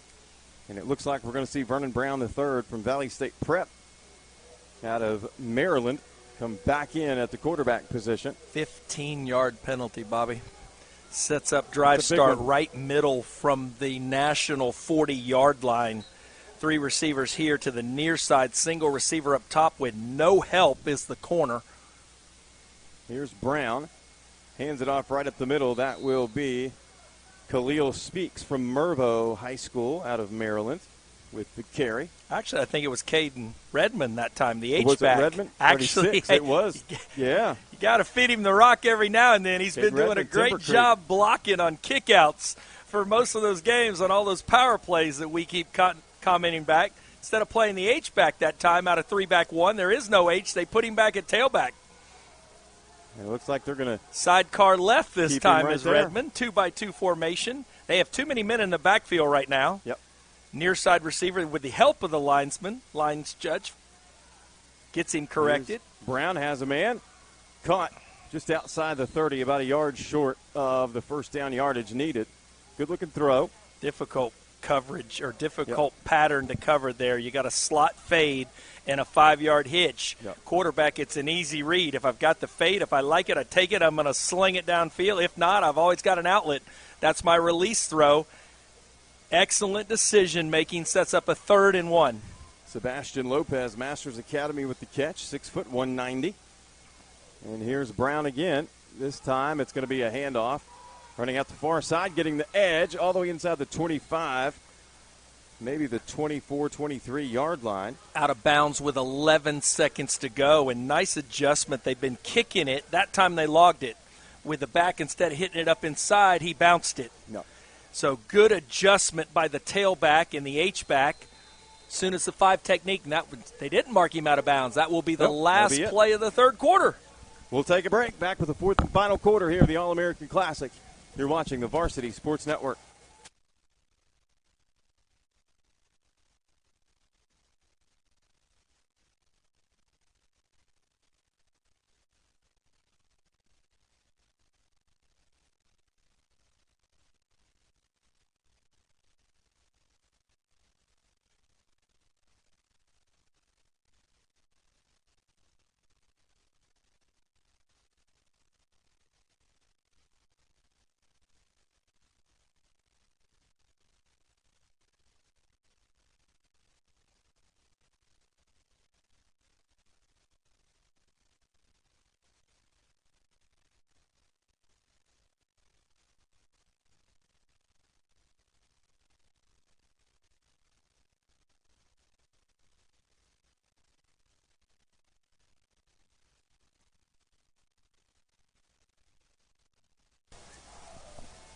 Welcome back once again to the Varsity Sports Network's coverage of the 2022 All-America Classic here from Camping World Stadium in beautiful Orlando, Florida on this sunny Saturday afternoon. I'm Bobby Allen, joined by Bill Daniel. We appreciate you tuning in for this showcase of high school football players from across the country, 21 of whom are representing the Sunshine State. And we have a good game. 21-14 is our score. The American team wearing the white uniforms up a touchdown. They have the football, 1st and 10, just inside the 25-yard line. The quarterback, Vernon Brown, fakes the pass, now fires it into the end zone. It's going to be tipped and caught for a touchdown. Some would say you'd rather be lucky than good. And that is a touchdown catch by Jake Perini from Glen Allen High School out of Virginia, 5'9", 268. Bobby, it's only fitting that he received the touchdown because they ran a scissors route. He delayed, let the inside receiver run the corner, and then he came right off his rear to the middle of the field, completely confused the secondary of the national team. And if the quarterback would have had time, he would have hit him initially right there for a beautiful play call. Yeah. Quarterback flushed to his left. He just sat down in the middle of the end zone because he was wide open. Nobody was near him ever. Quarterback knew he was the primary target, kept his eyes searching for him, was able to find him late, and that very well could be the deciding score in this game, putting the American team. We were talking at the break. You're down 7. Can you give up another score if you're the national team? Absolutely. We'd seen it all day long. The national team's defense, every time they had their backs to the wall, they made a play to stuff the American team and keep them off the board. That linebacker getting his hands on the ball almost again, but that time the ball bounced just off his hands, deflected to a wide-open receiver, and with 14:50 left in this contest, a 14-point difference now between the American team and the national team. And that is 2 touchdown lead that might be hard to overcome for the blue team. They haven't had quite as much luck offensively as the American team has had. We have Vernon Brown scoring a touchdown just a few plays ago with his feet that gave the American team a 21-14 lead, and then now we see his arm, a 24-yard strike to Jake Perini for the touchdown.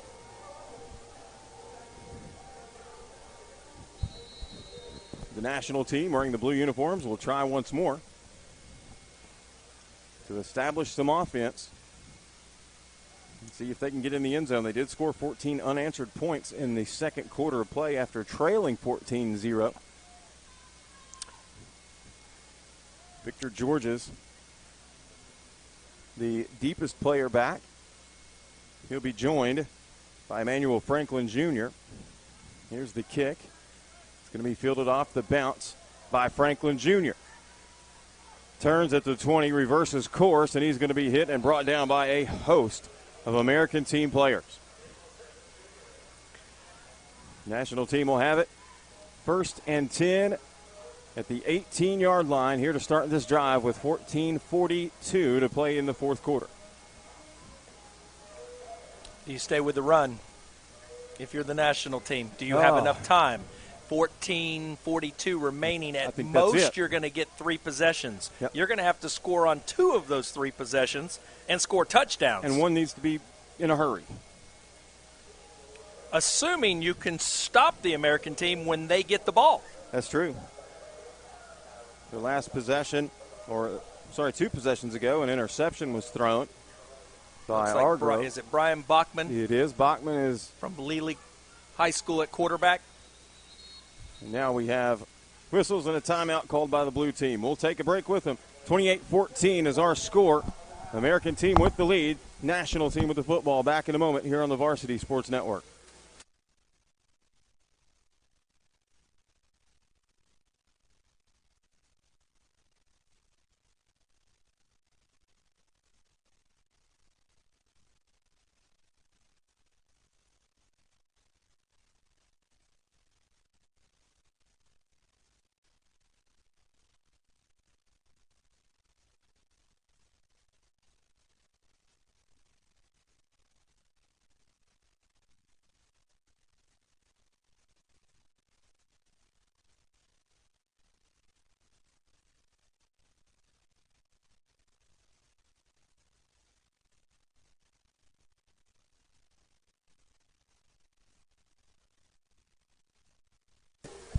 And we'll go back into the Varsity Sports Network's coverage of the All-America Classic.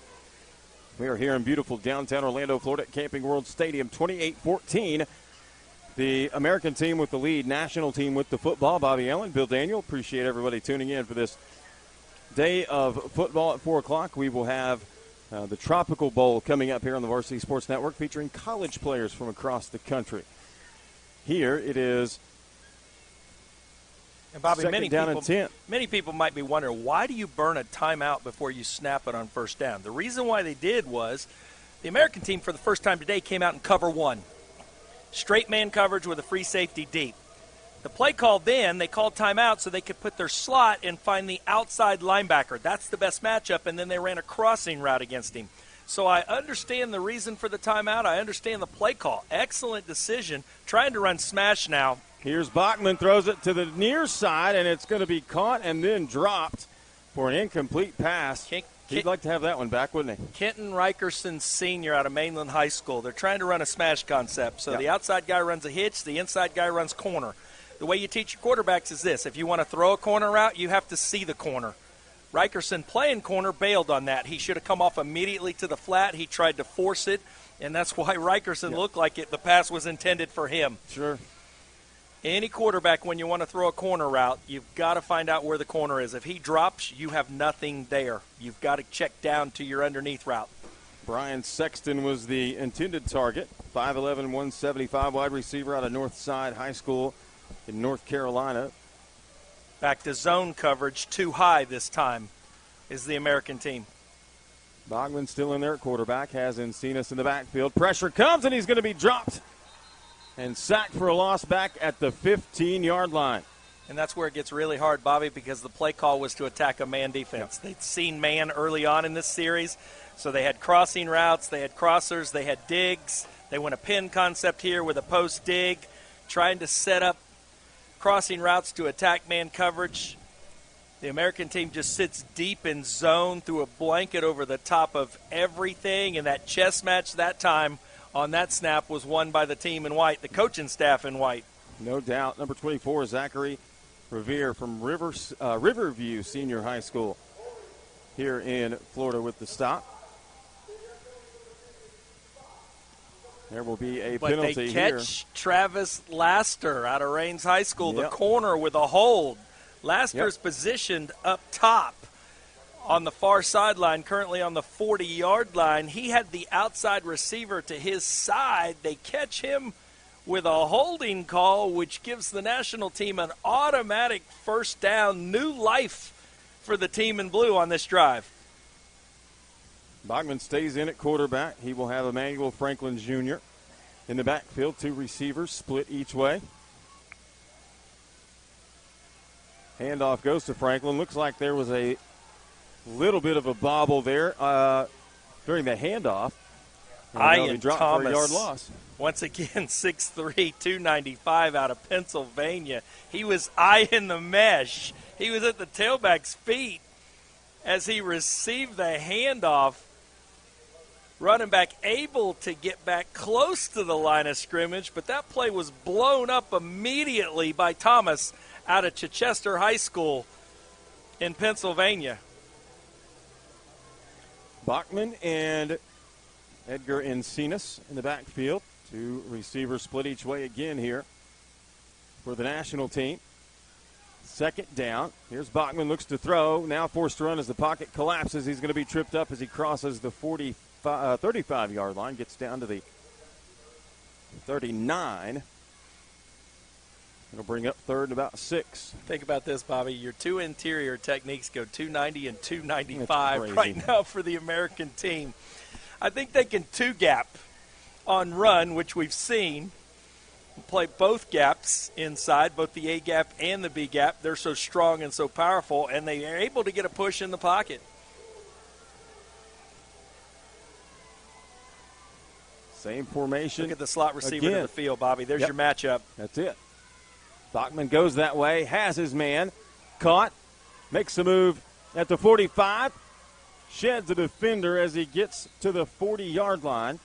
Pushed out of bounds. That'll be a good pass and catch for a first down for the national team. Catch made by Victor Georges from East Lee County High School here in Florida. 12 minutes to play in the fourth. Bobby, I'm just counting numbers pre-snap. Yeah. 2-on-2 up top. You have it a safety 12 yards off the slot with no linebacker help. That's it. That's an easy read for any high school quarterback. Yep. So that'll give the national team a first down. They are inside American team territory, trying to cut into what is now a 14-point deficit at 28-14. Speaking inside, we're inside 11 minutes and 33 seconds as this is snapped. Here's Bachman again. Pressure, rolls right. Passes that way, has a man. Caught at about the 36-yard line. Pushes forward for a couple of extra yards. Catch made by Carson Peterson from Lake Nona. We've called his name several times today. He's shown up well today. Great job by Bachman. He's trying to hit the home run with the slot going on a fade. Both the corner and the safety went with the slot fade, so he hits his outlet now. Lets him get a little run after the catch, setting up a 2nd and 4. Quarterback's job in this offense against zone coverage is just to be the point guard. He's got to read the defense and distribute now. Quick decisions, ball out. Take what they give you. You'll never go broke. Inside slant that time. And I believe that's the defensive back that we've called his name several times out of St. Thomas Aquinas, 32 in blue. Jerry Johnson Jr. getting a little run at receiver now. Love it. They like this formation. They've ran it for the last 5 plays now with the 2 receivers set each way and Encinas in the backfield.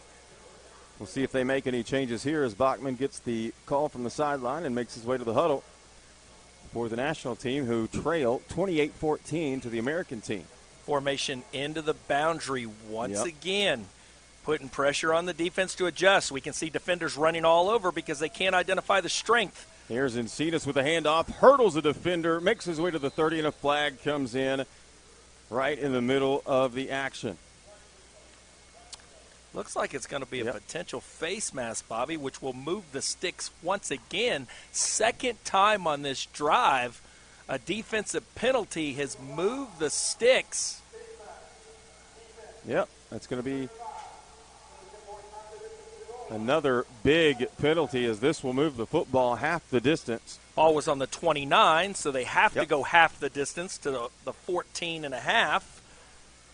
Really sets up the national team for a chance to cut into this deficit of 14 points. This is what they needed, whether it's by penalties or otherwise. They are marching the football down the field. 10:44 on the clock. Bachman looking up top where he's got one-on-one, gives the inside handoff. Look at the feet. There's Encinas. He's got great feet, good vision, makes his way inside the 10 before he's wrapped up by American team number 44, Brandon Torres from Barron Collier High School. That was quickness into the hole and then speed through the cut to bounce, picking up what appears to be 5 yards. Ball down to the 9-yard line, so it would be 5.5 yards since it was spotted at the 14.5. Clock rolls, under 10 to play here in the ball game. Encinas stays in the backfield with Bachman. Bachman giving instructions to Pylock outside because he knows he's got one-on-one. Elects to go in here, quick little stick concept. Yep. Could have been intercepted as it was thrown a little bit behind his intended target, Victor Georges. Well, actually, what you're trying to do there, he's running a hitch, but, Bobby, he's turning away from the linebacker. Most people, when they run a hitch outside, they turn back in to face their quarterback. That time he was supposed to turn out away from the quarterback, so he gives the quarterback leverage away from that inside linebacker. He didn't spin quick enough. Ball was on him too fast. He could not react to the throw. I would put that more on the slot receiver than the quarterback. Trips to the high side, handoff to Encinas, and he is making some noise here on this drive as he fights his way inside the 5-yard line, and that'll be a 1st and goal. Edgar Encinas from Granger High School out of Utah, 5'6", 175. He's a good-looking running back, has really shown up well here on this drive. Timeout on the field. We'll take it with him. 9:31 to play here in the All-America Classic, 28-14. Back in a moment here on the Varsity Sports Network.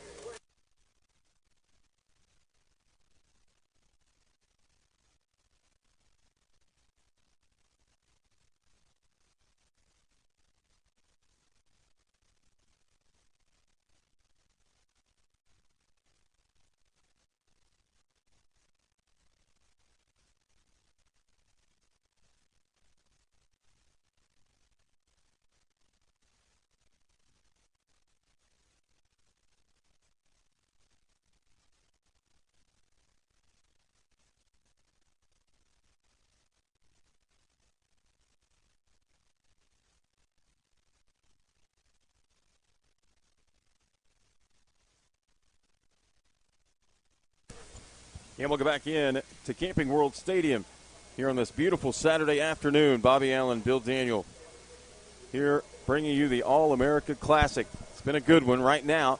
It's 28-14, American team with the lead, but the national team in the blue uniforms marching it down the field.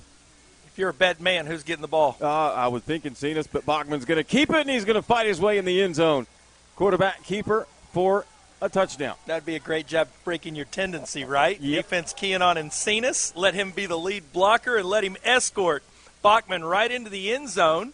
And with 9:26 remaining in this ball game, score now 28-20 pending this next extra point attempt. And it didn't take a great deal of time off the clock, as we talked about them needing a quick score.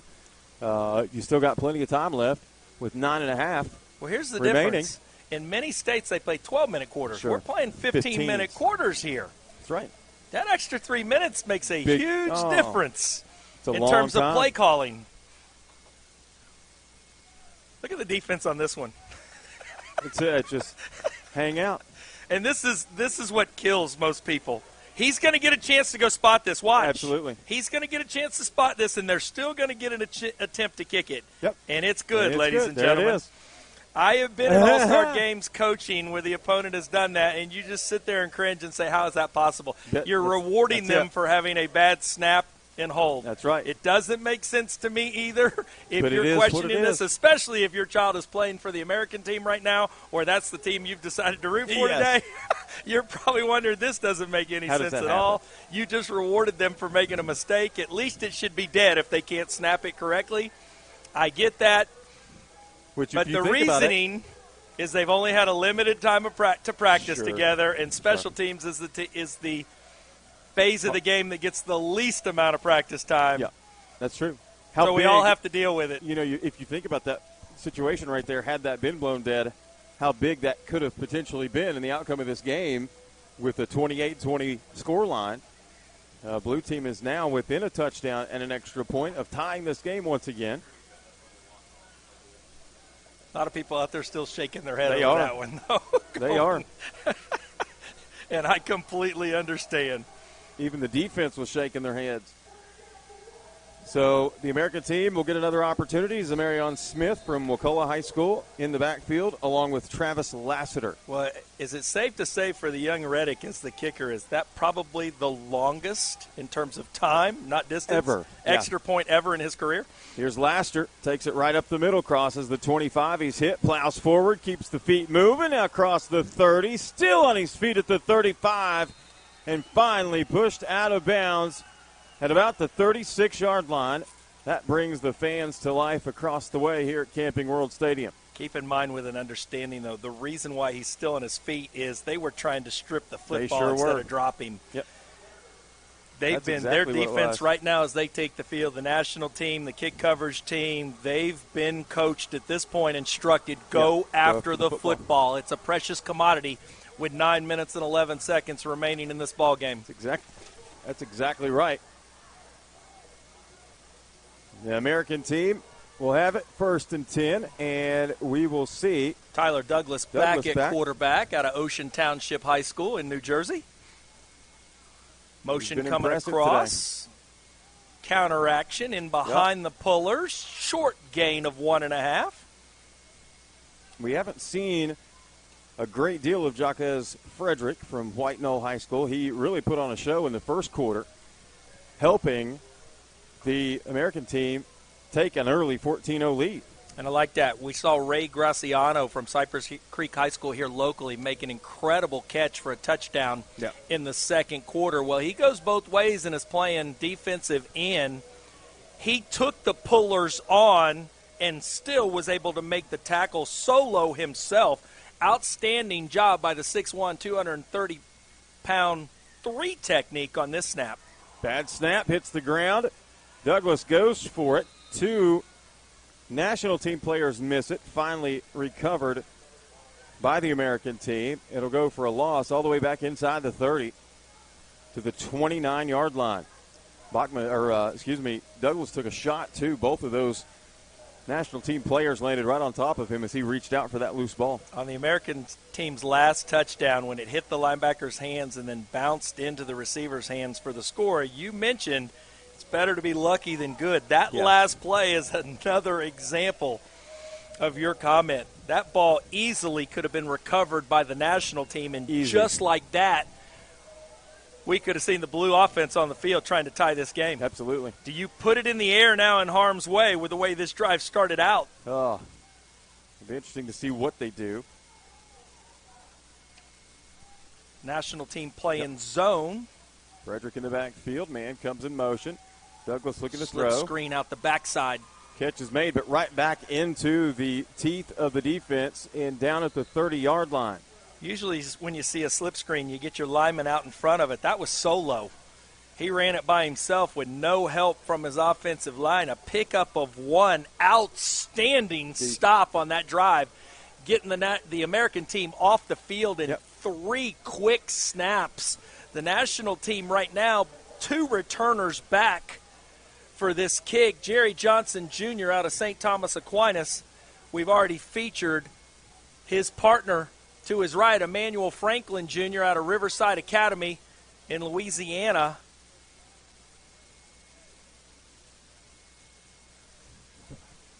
Kick caught at about the 34-yard line, dropped initially back to the middle of the field.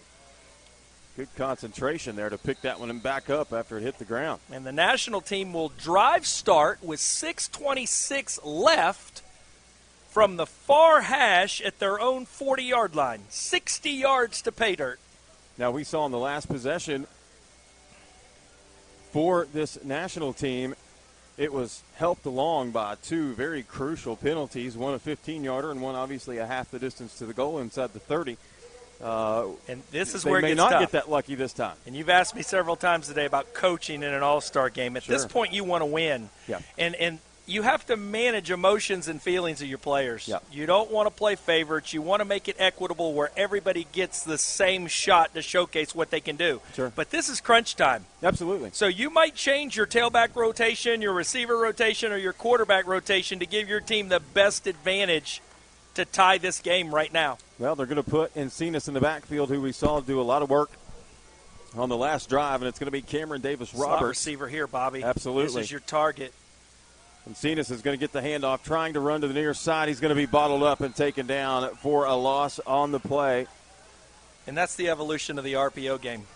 You have an inside run like that, but you also have a pass combination with it in case you have a wide-open receiver like we just saw. Nobody was over the top of Delonte Davenport.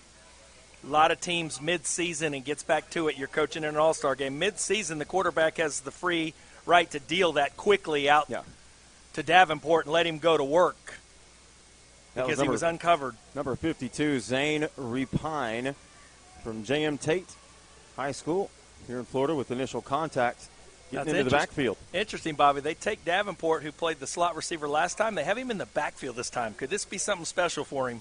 Interesting. Here's Davis-Roberts, goes near side over the top, tried to find Emmanuel Franklin Jr. It almost hit him in the face mask, it Sure looked did. like, when it arrived. He was trying to compete for the ball and go high-point it, had a corner in front of him, and it looked like he lost sight of the football, and it bounced right off his helmet. Ball put in a good spot. It was interesting, though. They had Davenport in the backfield at 135 pounds, and he was trying to chip and help out with blocking with the 5 technique coming on the rush. That didn't work so well for him. No, it didn't. So he's come off the field on this, and who can blame him? He's a 135-pound He had his hands full. slot receiver trying to block an oncoming defensive tackle at 295 pounds. Ian Thomas from Chichester High School is a load coming from that 3 technique. Yeah, he could get tied up and have to make a business decision on a play like that. It's called bankruptcy at 135 pounds. Oh, my God. I'm liquidating now. Davis-Roberts throws near side, it. has Franklin Jr. I makes love a it. move inside American team territory. First down national team Big with an inside the easy 45. throw, letting your slot guy, they were playing deep, come right off to your check down. That's what I said. Quick decisions, get the ball out. You have plenty of time at 5:12 and ticking. Make the defense defend the entire field, both vertical and horizontal. It's 53 1/3 yards wide. Make them defend every last inch of it. This time Franklin Jr. is number 3 receiver up top. Handoff right up the middle. Stout defense, gain of about 2, maybe 3 yards as the handoff goes to Edward Williams from the Villages, Florida, 5'11", 201. Called his name several times this afternoon. Look for a similar play, Bobby. They had numbers up top with the 3 receivers. Just in case, do we know the overtime rules for an all-star game like this? If by chance in the next 4:20 that the national team find pay dirt. Tiebreaker? Is I it don't know. from the 10-yard line? Is it the college version? Exactly. Is it end in a tie? I don't know. Trips to the near side, single receiver up top. Handoff again goes to Williams, fights his way down to the 40, gain of about 1 yard. Brady Nolan, Nature Coast Tech High School, introduced him to the ball carrier immediately. Nice spin to try to evade the tackle, but completely lost his balance trying to get off the interior linebacker, setting up a 3rd and 7. You know this is 2-down territory, but what I'm starting to worry about is every play the national team are rotating offensive linemen They in. sure are. Whereas the white team, none of their offensive linemen are rotating along the defensive front. For the blue team, they're rotating many of their bigger bodies on both sides of the ball. Good play. Oh, great he hit him in pass. stride. He sure did. Jordan Jackson was the intended receiver. He sure did hit him in stride. You can't throw it any better Nope. than that. He saw the weakness pre-snap. He caught it and got rid of it as fast as he could, just the way he was coached to do. And this, Bobby, could Wow. be with 3:26. This Could play be on it. 4th and 7 could be your ball game. It sure could. We've seen Cameron Davis-Roberts from Topeka throw some good balls today. That one in particular, as he had Jordan Jackson. He literally put it on his number. He sure did. Right with his step. And the receiver never broke stride. How impressive was that? Look for the same play, Bobby. Safety off up top. Yep. He's going to work up top to his right. Here we go. Pressure immediately, though, disrupts Roberts the play. Has a man caught at the 30-yard line, at the 20 down to the 15. New life for the national team as they're in the red zone. Joel Holmes from Coral Glades High School down south in Florida, Wow. 5'8", 166. They run a corner curl combination. Even though he gets pressed out of the pocket, the curl just sits down in the zone.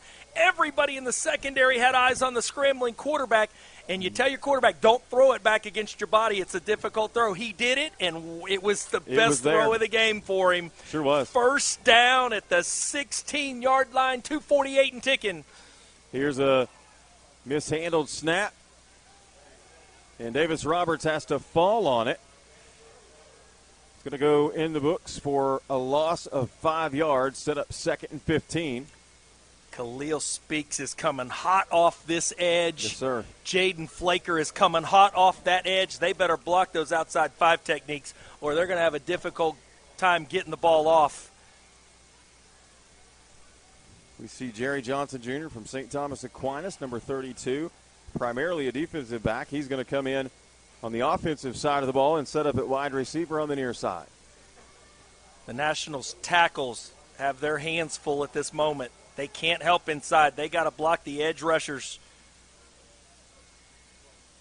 One-on-one here. There he goes. Got him. To the receiver from St. Thomas Aquinas, Jerry Johnson and Jr. that is a touchdown. What a play. I'm going to put 3 into the 28 yards boundary out. up top. I'm going to isolate you one-on-one to the field, and my Jimmy's better than your Joe. Yeah, Let's that's go right. at it. Nothing secretive Absolutely. about what we just witnessed. That was beautiful. Beautiful throw again by Cameron Davis-Roberts. 28-27, 152 remaining on the clock. What a game. Grant Reddick out to attempt to tie this score. Oh, what about this? An extra point to tie an all-star game. No defense coming at you. Well, we just saw last time they don't have to handle the snap correctly. That It is looks true. like there's no delay of game either Nope. on extra point attempts. Jojo Patty will hold. And they're going to call a timeout on the field. We'll take a quick break. Well, Bobby, do we want to? Well, I because don't it know. looks like they are contemplating going for 2 and winning this thing. The coaches have all grouped together. They want the team away from them. They do. They just And there waved is a them off. tremendous think tank taking place amongst the national coaching staff right here. We'll see what All head or coach nothing, it looks like. Kevin Moritas. What a gutsy call this could be if he elects to go for 2 with 1:52 to play in regulation in a 1-point game at 28-27. 2 touchdowns unanswered from the national team. Well, where's the kicker, Grant Reddick? Let's find him. Absolutely. Is he That's in what the I'm huddle, looking or is for. he No, over he's here on the not. sideline? He just took his helmet off over here on the sideline. In the stadium, this is Billy Napier. Scared money don't make money mentality right now. Mentality right now. Reddick, You've led the kicker. whole game. We're going to lead when it matters. Yep. Here we go. What a gutsy call as Grant Reddick makes his way to the end of the sideline nearest us. The national team What do you appears call? to What be. do you Oh, call? no. Are What we do you going to see call a to trick try to play? Are win we it? going to see Philly special? I love this. You know they have schemed. They've schemed the entire game from an Sure. offensive standpoint. They have something in their back pocket. What's it going to be? Cameron Davis-Roberts Trips to the boundary, single receiver here one-on-one with an overspread looking like a slant route. Williams in the backfield. Zone coverage. Hard count, snap. Pressure from Roberts the backside. Tries to escape pressure, fires it over the top, and it's going to be in and out of the hands of his intended target. He had a shot at it. It hits the ground, and the score remains 28-27 in favor of the American team. Chris Sheets from Lake Mary High School in hot pursuit flushes him out to his right. He makes an excellent pass to an open receiver. Just so unfortunate for that young man that he could not come down with the catch. Gutsy call. You got to love the call. national team, absolutely. You got to love the call. They had it. what they wanted, even though they faced pressure. Quarterback kept his composure, found the right man wide open. You know, you couldn't ask for a better game in this scenario either. This was a great football game regardless of the outcome. 152. Onside kicks are live in any All-Star game for a team trailing inside 2 minutes. Yep. This ultimately qualifies for that sure with does. 152 remaining. So we're going to see another attempt. They just went for 2. I do not think, even though they do not have any timeouts remaining. Nope. So they have to onside kick this. So this game is not over. Not just yet. Wow. Give a lot of credit to the national team. Twice during the course of this ball game, they have trailed by 2 touchdowns, and both times they have answered the call and scored twice unanswered themselves, most noticeably here a few minutes ago. Unfortunately, they went for 2 and tried to take the lead, but the pass falls incomplete in the end zone, which leaves the American team in the white uniforms with a 1-point edge, 28-27. And, Bobby, as we wind this game down, I want to point out one thing. The class and character displayed down on the field from both teams, every young man affiliated with this game. To my knowledge, on the opening kickoff, we had an unsportsmanlike conduct penalty. That was it. And then we had 2 offsetting unsportsmanlike penalties on a kickoff that was returned across midfield. And other than that, and you see it all the time in all-star games, where people lose their composure, there's a lot of jawing, they feel like they're invincible as the kids. It did not take place in this game today, which is just an illustration of the quality of the young men. If you're a college recruiter and you're recruiting any of these guys, if you're looking for high-character guys, everybody, and look at this kick.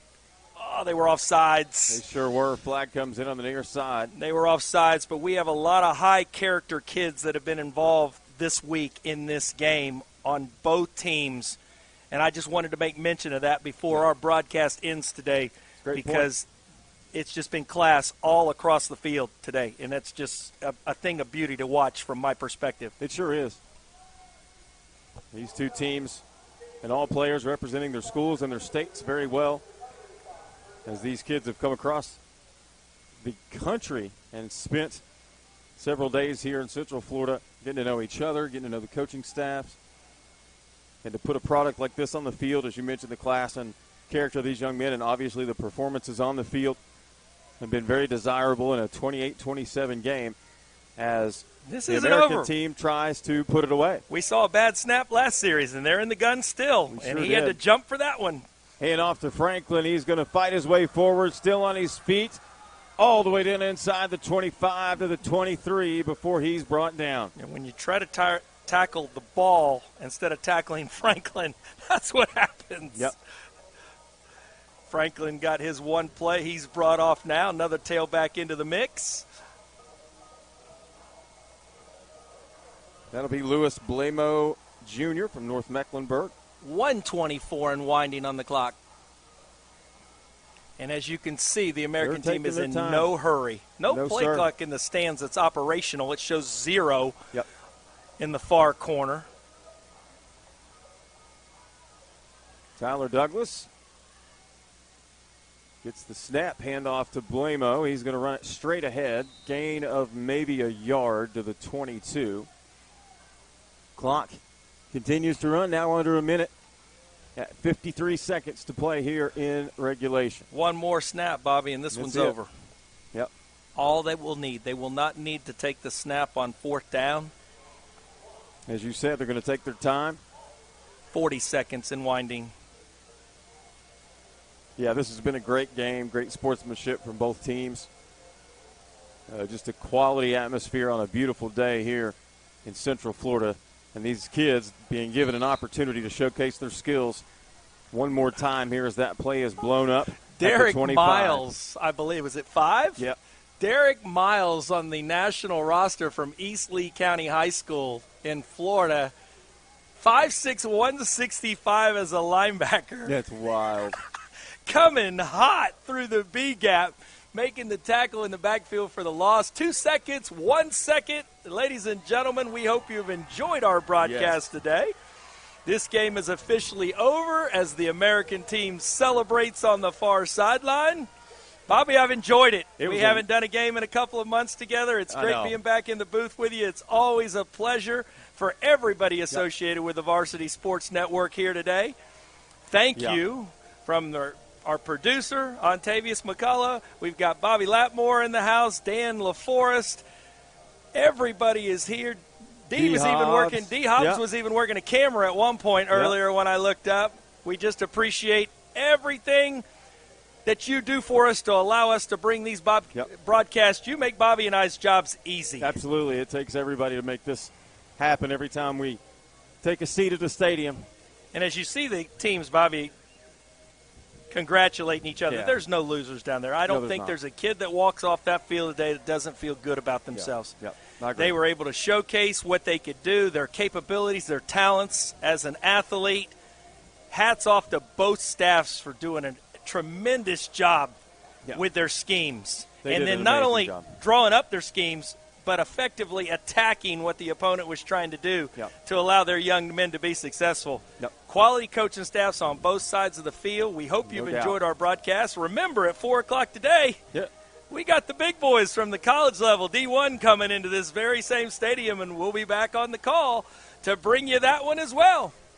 That'll do it for us here from Camping World Stadium, the All-American Classic for everyone with Varsity Sports Network.